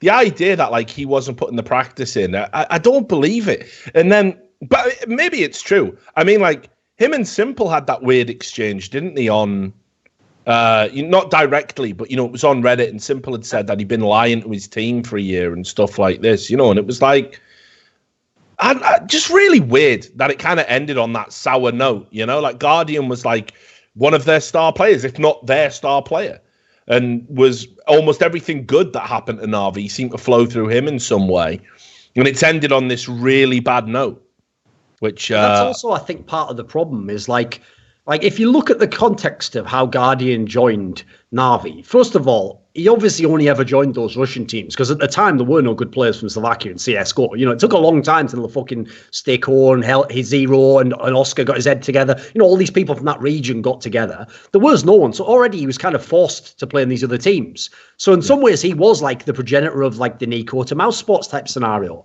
And the difference is I can see why he put up with it in the old days. Because first of all, he was a sick player and the team to a drastic degree was based around him. Like they literally made the entire T side about what he wanted to do. So that's like, we're going to give you everything. But I do think another aspect people are ignoring is that part of the problem in the Simple era is, come on, mate, you've got to be real Guardian. You've got to accept that you no longer are the best player in the team. So if you want to stay in this team, they can't have everything run through you. And that can't be a reason to lose motivation. Or it's just got to be the facts, you know. It can't be your team anymore because you haven't shown the level of form to kind of justify it. Whereas, whatever you might say about Simple, whether maybe he does still have problems in terms of teammates, I don't know. But clearly, you've got to kind of like give him most of the focus because he can get it done. He still gets it done now. So I feel like there was a clear kind of contention there. So to me, that's also the reason why it made sense that Guardian had to leave the team and has to go somewhere new. And that's why I agree. Someone like a Carrigan maybe is suited to use him better, you know. Yeah. And I mean, I don't know if you remember this, but we can talk about it openly now. It's all irrelevant, but it was like a year ago, maybe even longer. So I think it was possibly before Simple joined the team. I might have been just after Simple joined Navi. There was that rumor going around, wasn't there, that Guardian was maybe in talks with Mouse Sports and was going to head over there, which, again, would have been incomprehensible. But I think it showed that deep desire that Guardian had where he just wanted a change. That was obviously the Mouse Sports that had Nico, you know? And I think, like I said, I think this is potentially a good move all round. I've still got some sort of concerns about what's going to happen with the final roster. I imagine Simple's going to step up and be the AWPer now, right? And I don't know how I feel about that. I don't know if Simple's AWPing can kind of... I always prefer him as a rifler. I know that's a debate for another fucking day, but yeah, I still don't know if with C's coming back and everything, I'm still a bit kind of confused about what Navi's overall game plan is. I think Zeus bringing him back seems to definitely be a good thing for Navi. Fucks Gambit, of course. I mean, there's no getting away. Gambit, there will be no Gambit era. They did still get a major though. That's pretty good. It's amazing. They've won a major, but what are they doing next tournament now without Zeus? I don't want to. Fuck all. Yeah, exactly. That's what I'm saying. I don't want to denigrate their efforts. They're all really, really good players. But one of the things that they were really struggling with was Adrian when he was the in-game leader. You know, you've seen how much freedom he's enjoyed. I imagine it'll have to be Adrian now, who's maybe going to go back to that role, and I think that'll be fucking awful if that has to happen. No, it was Hooch was the in-game leader. Remember? No, but that was the thing, wasn't it? I think after Hooch went, Adrian picked it up. I'm not sure. Didn't Zeus replace Hooch? I don't know. I'm sure there was a period where Adrian was in-game leading anyway. There definitely was, because I remember him doing an interview about it. It might have been prior to Hooch. Maybe I would say, by the way, that is the depressing part about the Gambit thing. Here's the thing: winning a major, obviously, that's more than they could expect. Having Zeus, or they already only had Zeus in part because of the whole Valde. I remember they were the ones who benefited from what happened with Valve fucking over Navi, basically. So some of that kind of evened out. But I will say the people it sucks for, like, obviously Dossier, as we've said, a fucking living meme. Don't even know how he's real. Like a Pepe just fucking came to life off the screen and just walking around interacting with the world like Mario, whatever that game was where he goes in the real world and probably gets killed by Antifa or something. But anyway. No, I don't give a fuck about him. He's already used 2 fingers off the cursed monkey paw to have that fucking game against Astralis on Overpass and whatever he did in the final, right? He's got the best out of himself, but he's not that great a player. We've seen. The ones I feel sorry for are Adren and Hobbit, because they're both not only good players, they both play their roles like motherfuckers, like really, really well, seem to have fantastic attitudes, and it just shows what a train wreck the CIS scene is. That it just seems like they're just going to stay in the same team and not do anything, you know. It's not like they're going to make a team with the flip side guys, they're the ones and get together. And no, it's kind of a bit depressing in that sense, you know. Yeah, and I suppose actually I'm not thinking, because I laid it out chronologically on here. Obviously, Fitch is officially, he's trialing with Gambit, right? That's Fitch from the obvious question, who the fuck is Fitch? Well, he is from the great Tengri side, Duncan. I've got his stats here for the last few games he sort of played, and obviously, it's never fair to kind of just analyze stats in isolation, but Sam can bring them up if he wants. I don't really know what to make of him. He hasn't got like a sort of long list of matches to really kind of draw from. But just recently, you know, if you look at like his overall rating, you know, like 0.18 rating, 4 for 17 against the Bulgarian mighty team Imperial. I know there's a lot of fuckery and bullshit that goes on in these games in that region that get played online and stuff. But, you know, he did all right. He dropped 20 frags against Big. But it's certainly, like, just looking at him statistically, it doesn't, like, leap off the page as well. You've uncovered another star. But that being said, he is a former teammate of Hobbit. And I wonder if it's Hobbit's recommendation. Hobbit's now officially part of the Gambit family. They paid $100,000 to make that, a reality. And maybe him and Hobbit can have that relationship and this phenomenal talent that is Hobbit. Him and Adrian being the 2, best things about Gambit right now. Maybe they can kind of enable each other and get the best out of each other. I don't know, but certainly I think kind of it was a great story for Gambit, and to end the story with the major. But no doubt, for me, it's the end of the Gambit story now. Well, especially because outside of the major, listen, they were a good team, but they were never going to be an elite team anyway. So it's just going to get worse, most likely. Yeah, I will say one thing I have learned about CSGO is that it is a lot harder to tell people when they're playing at a low level if they actually have any ability to play at a higher level. It's not as kind of stratified as the other games, where you could kind of tell if someone was actually legit on a lower level team. Whereas you do get these examples. I mean, Hobbit is one of them. Mate, nobody was going on about Hobbit when he's on Tengri. He wasn't just blasting everyone out the server, but he's obviously been fantastic on Gambit. So listen, we'll give the guy a chance, but it is very unlikely Gambit as a team is going to do anything. Yeah. So that's what's gone on over there. So we've kind of covered Fitch a little bit in there and the Gambit buying out Hobbit. Let's talk about Mouse Sports. I was a bit I thought it was kind of strange, actually, that Mouse Sports felt the compulsion to make roster changes. I thought, along with Big, Mouse Sports were kind of one of the developing teams, one of the most improved, if you like, in Europe. And sure, they didn't necessarily show that at the PGL major, but to make changes, I thought was very, very strange. And Sonny was the first to come in. He replaced Lowell, which I don't know what you make of that. It doesn't scream upgrade to me, honestly. The problem with Lowell was I thought he was all right, but I think unfortunately when he first joined the team, I think he had a spike. I think he looked good for the first few months. And then the problem I had in that team was he was just an okay player. So I don't mind that as a move. Like, I do think Sonny was pretty good in Penta. I think he proved himself there. The part I don't really get about this lineup is, like, I don't really know how this makes them that much better a team. Like, one of the biggest problems I think they have is that Chris J has to be the in-game leader, which just still doesn't sit right with me. Like, I don't think he's that great at that role. I do think they've got a good mix of players. Like, I think they have players who could do a lot. But that's the part. Is like, I think stylistically, it's just a weird team. Like, they've got good players, but what else have they got? Like, the bizarre thing is that old lineup, almost every time they played, I thought they were quite impressive, actually. They were pretty good. I thought they could have done better than some of the results they had. So I don't know. Mouse Sports is a weird one because it's one of those ones where I'm not actually sure they improved or got worse. I think they might have just changed players and it's probably going to be similar story, you know. Yeah, I mean, I didn't.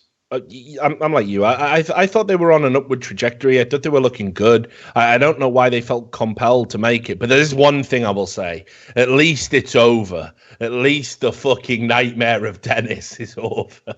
Rejoice! If there's a Mouse Sports fan out there who's going, we will miss you. There are, mate. There's people like that. I know. Why? How? Have you not been watching what he's been doing for the past 2 fucking years or whatever it's been? Like, you've got to look at a player's career holistically, not like what they do in the last tournament or the week before that. Yeah, don't get me wrong. I love that subreddit they set up dedicated to him, the Dennis. I think that's hilarious. But there is a tacit kind of implication on that subreddit that we're doing this because we all secretly know he's shit.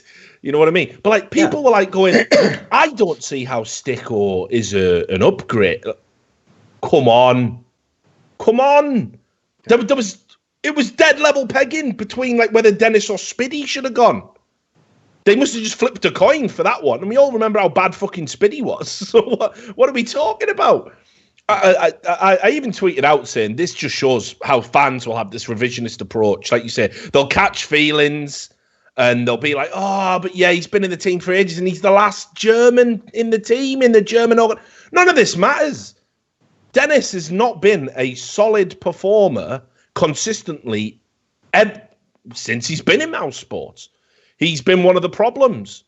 And I got to say as well, I almost think he's a little bit deluded about his own levels of performance. It's ridiculous, yeah. You know, like I've seen him tweet at you, which fair enough. You're an antagonistic motherfucker at the best of times, no doubt, right? Sure. But like, I've seen him tweet at you going, what about that, Thorin? Like, because he's got a positive scoreline, like in a game. Like, Dennis, please, mate, come on, you're killing me here. It's like that famous saying, you know, like, act like you belong here. Instead, he's like, oh, what up now? I've had a good game. It's like, so what's the implication then? Yeah, exactly. No, nothing unusual. Same as usual. I don't even know why I tweeted. It's just a normal game for me, actually. Shit. He got me again. He got me again. Yeah. Also, here's the good news though, Richard, is that somehow finally all the ghosts who are haunting these team houses have finally been exorcised. Like these players who just seemingly did know where the bodies were, you know, like fucking Freiberg and Shroud and Dennis. Like, as far as I can tell, what must have happened was they confronted Dennis and they're like, right, Dennis, listen, I know you survived all this last time, but you're out now. You're out of the team. And he goes, but remember, guys, I did implant those things in your heads that when I push this button, it blows up. And they were all like, we deactivated them last week. And he's like, shit. I did implant those things on your PC, more likely. But yeah, German, of course. Any moment. but seriously, like, look, Sticko for me, an upgrade to Dennis every fucking day of the week, all hours of every day. Yeah, and I look at the roster. It's a confusing roster, right? But here's some things we know about Mouse Sports. Rops is the real deal. No fucking doubt about it. He's come through and is impressed. Keep in mind, this is another rookie, right? Who's got no right to be good. This is a player that all the pros who supposedly know talent when they see it, he's a fucking cheating retard. Let's kick him out of FPL and all of that, right? And he's come in and been one of Mouse Sports' best performers, even as guys like Lowell, who started brightly, have kind of fallen down the pecking order. Oscar, for me, proven he is in that conversation now when we talk about great AWPers in the world. No doubt about it. Still got some consistency problems. I'm never sold on Chris J as a rifler, but I suppose as a hybrid player, and he's got some little kind of nuance that he can bring to the team. And there's a lot of maps in their pool, which are double op setups anyway on the CT side. So all well and good. Sonny, he's definitely had some games where he stood out to me. In Ents or Enco, whatever the fuck you call it, where he's like been an absolute beast. I still think there'll be consistency problems there. I'm not sold on how well he's going to do in this lineup. And Sticko was one of those players who, when he got into the Hellraisers team, everyone was like, wow, fucking hell. Actually, turns out Sticko was really good. So there's no doubt for me that Mouse Sports have got a really, really good roster, but I think they've made too many changes, too many eclectic changes and roster swaps, too many nationalities, too many language problems going on. I mean, they're coached by a fucking Ukrainian, just to throw that in the mix as well. So you've got Dutch, Czech, Estonian, Finnish, Sticko's Slovak and Ukrainian all going on like reasonable. Yeah, let's all just draw a straw every day to see what language we talk in, I suppose. So that might be a problem, but I think I think Mouse Sports. Yeah, but here's the thing, Rich. Overall upgraded. Maybe that's because they've embraced identity politics. They've realized that there aren't different cultures and nationalities. We're all just white males, so we all just speak the same language of hate. Maybe you're right, Duncan. As always, I must stress on the podcast, Duncan's humour is entirely for himself. It does not represent the views of Richard Lewis, but whatever. So yeah, I think Mouse Sports overall have upgraded. I think that's kind of the way of saying that. Then let's talk about, I mean, I tell you what, right? We've obviously always gone out to bat for DK, and you know, DK does do good work. He is a good journalist, but this off season's been a nightmare for him because there's been so many almost done deals that it's like it's just so hard to get it right 100% of the time. And you're held to an impossible standard in esports as a reporter. I will say that. Held to an impossible standard where it's like if you get one report wrong, it's all over. But obviously he's on fucking suicide watch. No, but here's the part that I don't get though, Richard.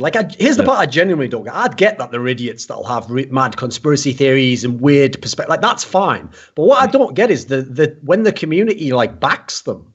Like when the community, you'll see a massively upvoted comment like, yeah, DK gets it wrong all the time. I just want to go, listen, forget trying to defend him. Let's go the other way. Let's listen to this guy who says it's bullshit, right? And let's see what his theory is. So presumably your theory is that DK, right? You notice they never say he gets all of them wrong. So he must have sources where he gets information, right? So he has some sources that are real, that are for deals that happen. And because they happened, this idiot knows they were real, right? But then the rest of the time, if we follow this guy's premise, DK just goes, haven't been in the news recently, think I'll just make some up. And you go, whoa, DK though, problem is though, mate, first of all those players could just deny it and say you're lying. Nah, I'll just do it anyway. Yeah, but DK, if you do it though, there's a lot of problems. I'll just do it. I'll just make it all up completely. It's just the most ludicrous premise I could imagine. I'd like to actually run an experiment. I've kind of ruined it now by saying I'd like to do it. But what we should have done is, you should have had a whip round, created a fake esports coverage site, and just purposely wrote complete bullshit on every report, like just the wildest shit. Not satire, not like, haha, we're the next Esports Express. Dead as fuck. Brilliant. I'm talking about, actually making it look like the reports are real and just writing absolute fiction. And just seeing what happens. And I'll tell you what'll happen. Like, I guarantee you would just get the same level of criticism as somebody who gets it 99% right. That's literally how the community would operate. I'll put it this way, okay? A lot of the roster moves DK says, I have heard from people who aren't DK similar things, right? I'll go one further. I have never heard of a single roster move that DK reported publicly that was totally false. I've never heard of one, ever. Now, have you noticed how it is nobody who is credible in the industry who ever calls him out? That'd be so easy. I've called out tons of people who I thought was shit in esports who did things, never happened. Never been a player, by the way. Where's the players? Where's the player who comes out and goes, DK, shut up making lies about me. I was never going to join. Never happened. When's that ever happened publicly? Yeah, what's the one they did today? I saw a couple of people were and Days did it as well. People who are scrimming with us are not in contention. Yeah. It was because Elige was in a no man's land where maybe he was going to leave Team Liquid, and then because he wasn't going to get onto maybe C9 or Optic, the option then became, if I don't want to go back to Team Liquid, think about it, there's no one left in NA, is there? Maybe actually I go play with iBuy Power for a few months. At least they're good players, in theory. Obviously I haven't played in ages. Now again, people like you have to realise Dazed is saying that because there's no deals done. He's not actually lying by saying that. He's not saying... Notice he didn't say DK is a liar. Elijah is not joining our team, which, by the way, would be the obvious thing to say. Think about NA. Dazed rather as a fucking streamer. If anything, he'll get more views by saying that. He didn't address it like that. His point he was making was, some of the people we're trying out now, maybe we're thinking about them joining on. Maybe they're not going to join. Maybe they are just friends. But those, by the way, that's a perfect example of the story because that's all accurate. Everything DK reported there was accurate. Yeah. Yeah, and I think Dace came out in a subsequent stream afterwards and said, we'd like to get him. We sort of explored it, but it doesn't look like it's going to happen now. And again, that comes back to what I said earlier in the show about Elise, right? Just being how he is, I'm leaving, lads. I'm out. I'm going to go try and play with some other people. Like, fucking calm down. Oh, I'm bloody staying a man. All still, mates. The Elise way of handling transfer business. But anyway, the reason I brought that up is for this report here, which was just kind of like you said, you alluded to it earlier, what could have been. And that was the Angel and Electronic potential roster swaps to Navi. Now, first of all, we'll focus on Angel primarily for this part, and that is that the poor motherfucker. I don't know what Hellraisers has done there, because obviously they let Sticko go, not an issue there. Angel is kind of in this purgatory. Hellraisers, I don't know what the fuck they are. I do not know what they are. They're a team with no identity. They're a team that, they kind of just grind in games to make it vaguely look like they're competitive. They've got some good players on the roster, but they don't seem to have any direction, any consistency. I just don't rate them at all as a world force. And it's a shame because if you go back in even CSGO history, there's fucking pedigree in that name. They're a brand that deserves respect, and they were right up there back in the day. And to see a team like this kind of just limping along, it's really fucking sad. But Angel going to Navi, Angel's been probably the best and most consistent player in the Hellraisers team for a while. We know he's got many strings to his bow, very versatile. And what a great move in sort of the later years of his career to be able to go to Navi and do something over there and have it snatched away. Fuck me, he must be pretty down in the dumps about it. Yeah, especially because, I remember, I'm trying to think who it was who came up with that one. I think it was Moses who told me, but I don't know if Moses came up with the concept or if he read it somewhere. But ages ago, when we were all speculating, what should Navi do? I mean, there aren't any in-game leaders. You can't get Zeus because maybe he doesn't want to come back. You can't get Blade because he's in Flipside and no one wants to play with him. So I think it was around then someone said, well, what if they got Angel? Because obviously he had revitalized his career. Obviously at the time, everyone was thinking to themselves, he doesn't play in the CIS region anymore. You don't think of Hellraisers as a CIS team anymore. And more importantly, supposedly he had some sort of heavy ties to Hellraisers, maybe he had some ownership or equity or something. Yeah. Okay, it all makes sense. So the idea that he actually had decided, okay, I will go to Navi. I'll take this chance, even though I'm leaving behind a project I'm involved in, I've built up. I'll take the chance to potentially be in, I mean, you have to realize when he's taking a move like that, he is really shooting for the top. I might try and go and be the best team ever. That's something you're really going for, So that was a very exciting prospect. And the problem with that story is that's the one where supposedly the buyout was absolutely ridiculous, out of this universe, unacceptable levels where, I mean, I have to say, you've kind of fucking made your own bed on that one, S-Force, where you're like, I have unlimited money. Then someone goes, could I have unlimited money? You go, oh, it's unreasonable. Why are you asking for this money? Come on, you made that for yourself, didn't you? But yeah, I agree. Where's his motivation level going to be now in Hellraisers? Yeah. I mean, I almost kind of feel they need to just do a fucking hard reset.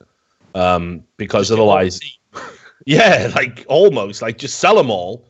Yeah. And then just take the money and maybe pick up some, upcoming players from the CIS region, bring in one of the players that have been kind of performing, have a look at what options are going to be left in Europe, try and build something new, because I kind of feel the way it's going at the moment and they're losing all these parts that were key components to the team. And as you said, Angel's motivation level is going to be absolute garbage now because he's just going to be looking over at he's going to have Navi on his second monitor, every time he's trying to fucking play, Marky or whatever he's fucking called.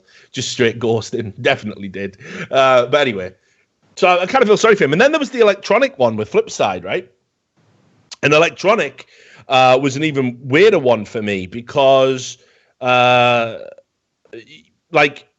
don't think there's a perception out there that Flipside put too high a buyout on this player. Now, first of all, they, again, pretty much made this player. They've given him they've found him. He's out there. He's living the fucking dream.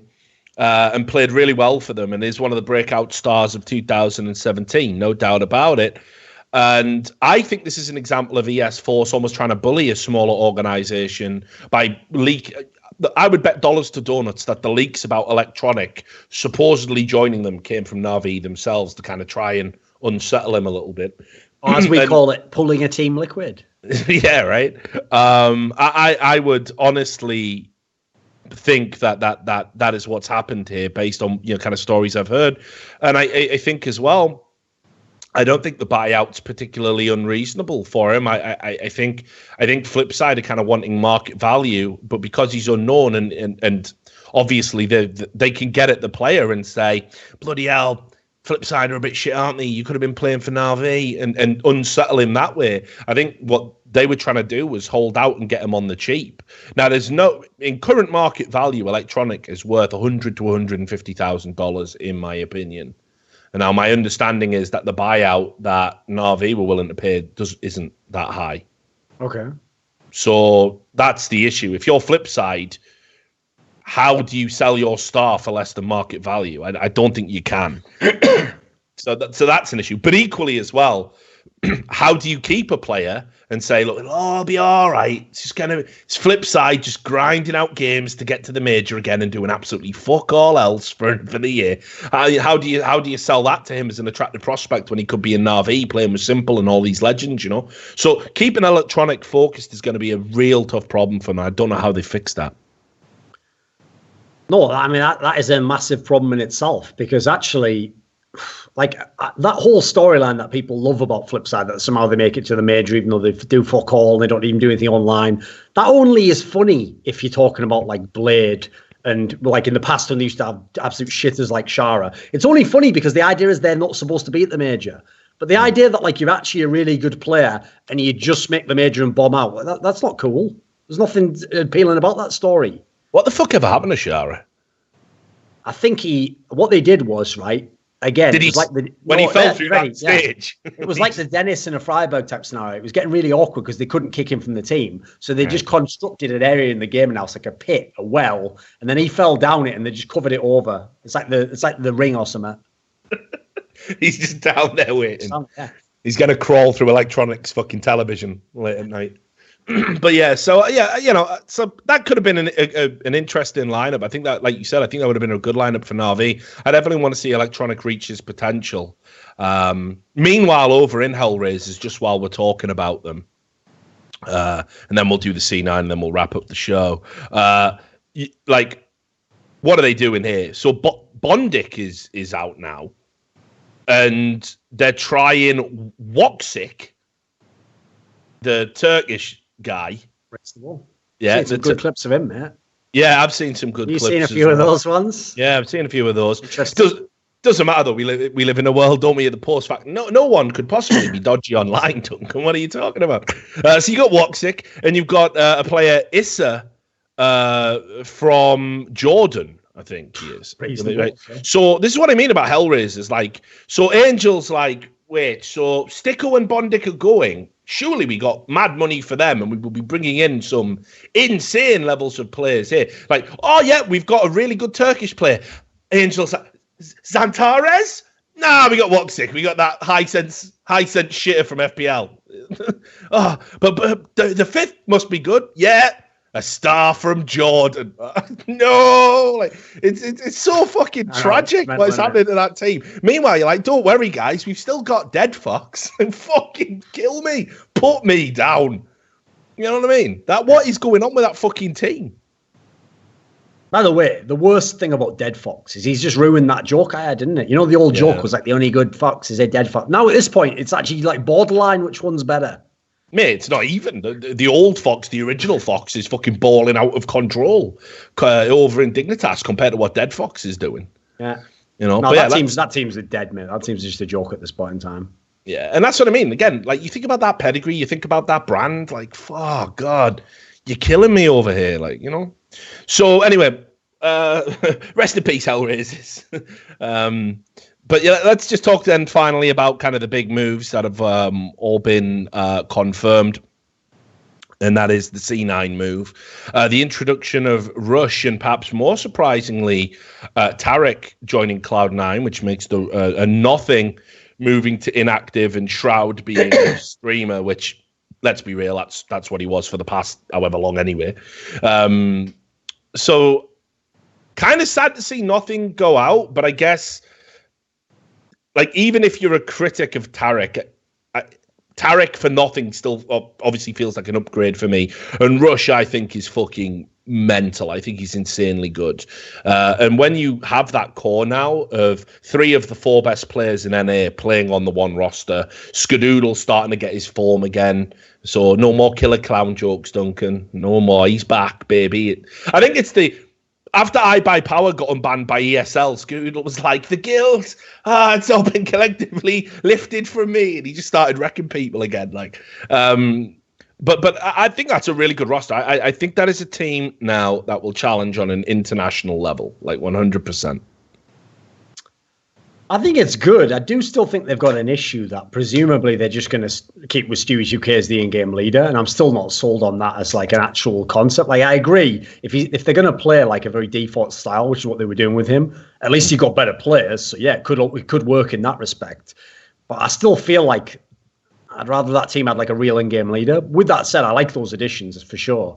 Like, I think that's why, to me, the Optic in 2017 storyline is fucking beyond tragic, because they had all these pieces that were really good and pieces which constantly kept almost joining other teams and making super teams constantly, and it never worked out for any of the teams involved. So it's brutal, isn't it? I mean, the sad thing is, Tarek's actually had such a wasted career overall, because until he got to Optic, he never really was like a superstar player like he was for a while when they got that good lineup together. Then obviously that team went to shit because Stanislaw left.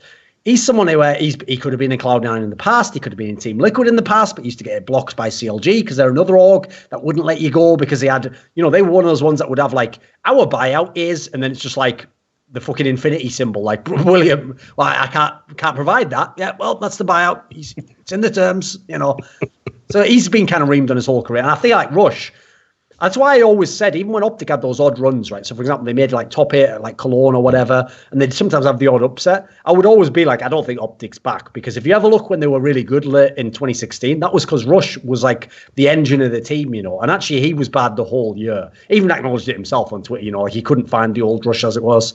So yeah, I think this is a great move for all combined, all parties mentioned. I think they could definitely do a lot. I think the rest of the NA scene's fucked, of course. But if they all must be killed so that this one team can survive, it's a worthwhile trade, I feel.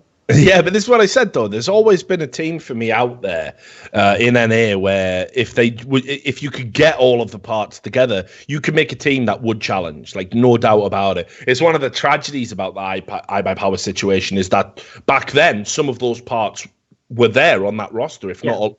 Most of them, Oh, and another thing, by the way, is let's be real. Shroud was also in that AZ status, where it's like, not only are you not a very good player, not only do you not do your role very well, you are a morose motherfucker who has no self-esteem. Yeah. Come on, get out the team. Yeah. Like at that point in time, he's like one of those people who didn't even have like the courage to kill himself. He's like, just stays alive forever. It's like brilliant. It's either get shit or get off the pot. Yeah, totally. That's what I mean, though. I said right at the start of the show, I'm glad he's retired because I think he's going to be happier for it. It's sad as fuck when you're watching a player just sort of limp along, like going, "Yeah, I've been thinking about retirement. How long since I started? Like, fucking, just stop, please. Like, just quit. Just fucking stop."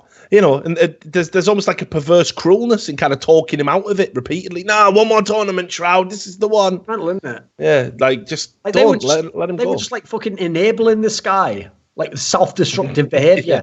Like, I can't play. Stewie's like, come on, man. You promised me you were going to give it one more try. Yeah. And you got a little bit more in there for Uncle Stewie? Yeah, I don't know, Stu. My sobriety's really important to me. Just one more line for Uncle Stewie. You know what I mean? It's terrible, isn't it? Like, let the fucker go get clean and just do what he's got to do, because he ain't going to be a pro, So there's that. That's pretty much the show, I think. Time to wrap up. I suppose, do you want to speculate wildly about Olaf Master joining? I mean, it seems like it's going to happen. It's one of those ones where when enough people who know, by the way, let's be real. Let's just put it out there right now, by the way. There are some fucking fantastic investigative journalists in CS at the moment.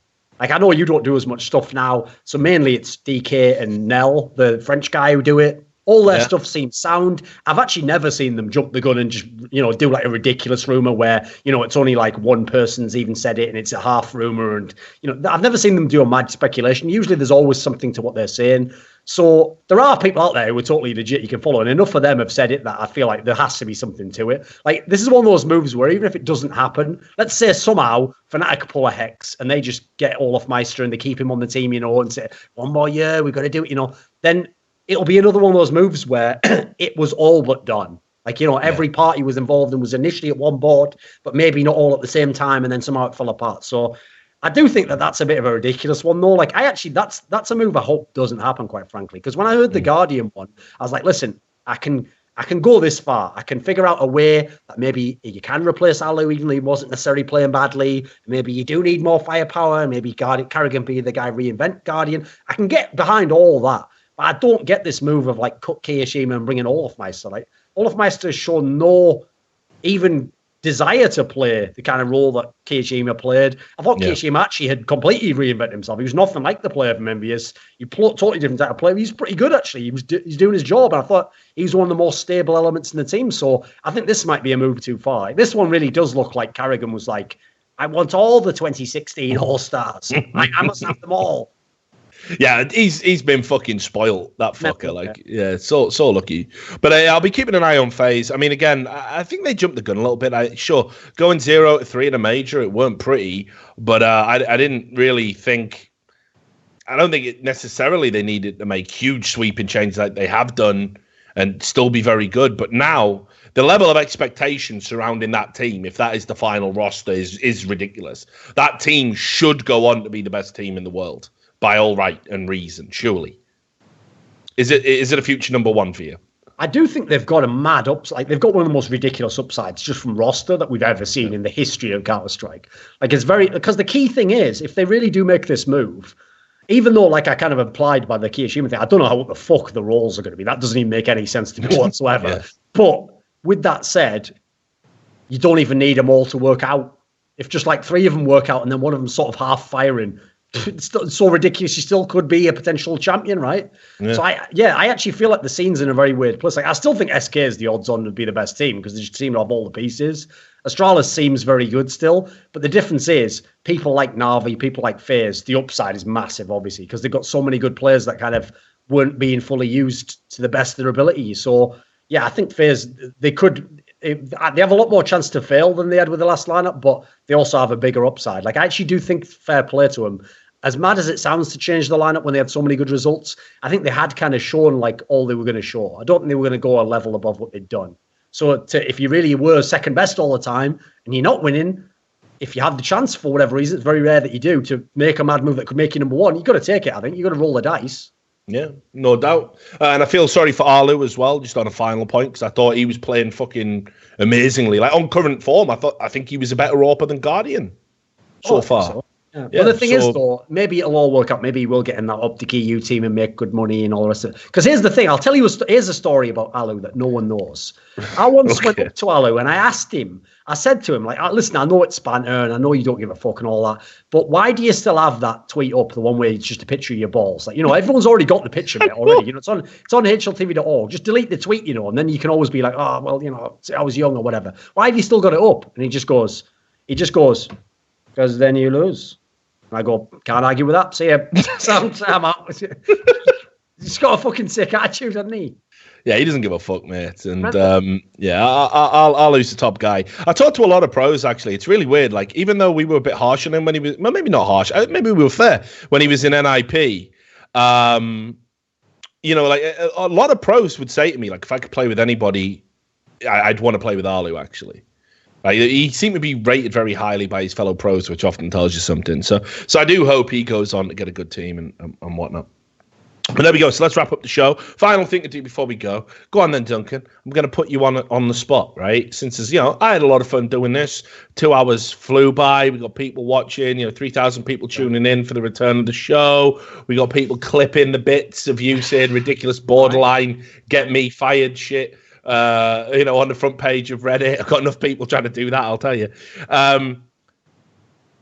How much to get out of bed and record an episode of By the Numbers once a week with me? How much do you personally have to make to justify it? Well, I have to reveal the exact amount I'm going to get. That's mental. Yeah. It's going to be once a week. Yeah, once a week. And, if we set up a crowdfunder to get it going again, where do we need it? Come on, the money. How much? I don't think it has to be too ridiculous. It's only a couple of hours. Maybe like $250 a week. $250 a week. Is that outrageous? No, so you would need all right. So you would need $1,000 a month. I'd do it for $1,000 a month. Yeah, exactly. Yeah. Where's my slice then? Yeah, all right. $2,500 a month. There you go. So now, And mate. so if that's reasonable. Yeah, if we hit that, maybe we bring it back. That'd be worth it. All right, well, there you go. It's out there. We're just putting it out there. Not like we're greedy scum or anything. But I will say, though, if we do the show again and somehow it goes well and we get sponsors as well, the Patreon doesn't just dry up. That's going to stay forever. That's going to exist. Yeah, we still bleed you dry, of course. Yeah. There's got to be greed involved with it. Yeah, absolutely. So there you go. So it's out there. But look, I had a lot of fun doing it. That was the Not By The Numbers return, looking at Rostermania with me and Thorin and, of course, Sam chipping in. Somebody said that you laugh like a teacher in their school, an old woman, on one of the Reddit clips and one of the stories about Dosia, so you can go check that out. But yeah, maybe we'll bring it back, maybe we won't. But if not, we had a lot of fun kind of doing it this time around. The next season of E-League is going to be coming up soon, so I'm going to be kind of focusing on that when it starts. I've written an article over on eleague.com, which you can go and read, which kind of prefaces all of the roster moves and that kind of thing that we've got coming up. So yeah, it's good to be back involved doing some Counter-Strike. And of course, Duncan, when's your next episode of Counterpoint's going to be out? I think we'll do one this week. I'll get them all together. We'll do some. All right, awesome. So go, obviously, if you don't already, which I'm sure you do, support Thorin's shit. And that's that. So we'll kill the show now. Thanks a lot for tuning in and getting us onto the upper echelons of Counter-Strike and talk show content. Hopefully, if we can get Thorin his blood money, we'll get to do it again sooner rather than later. But until then, take care of yourselves. That was Not By The Numbers. Peace.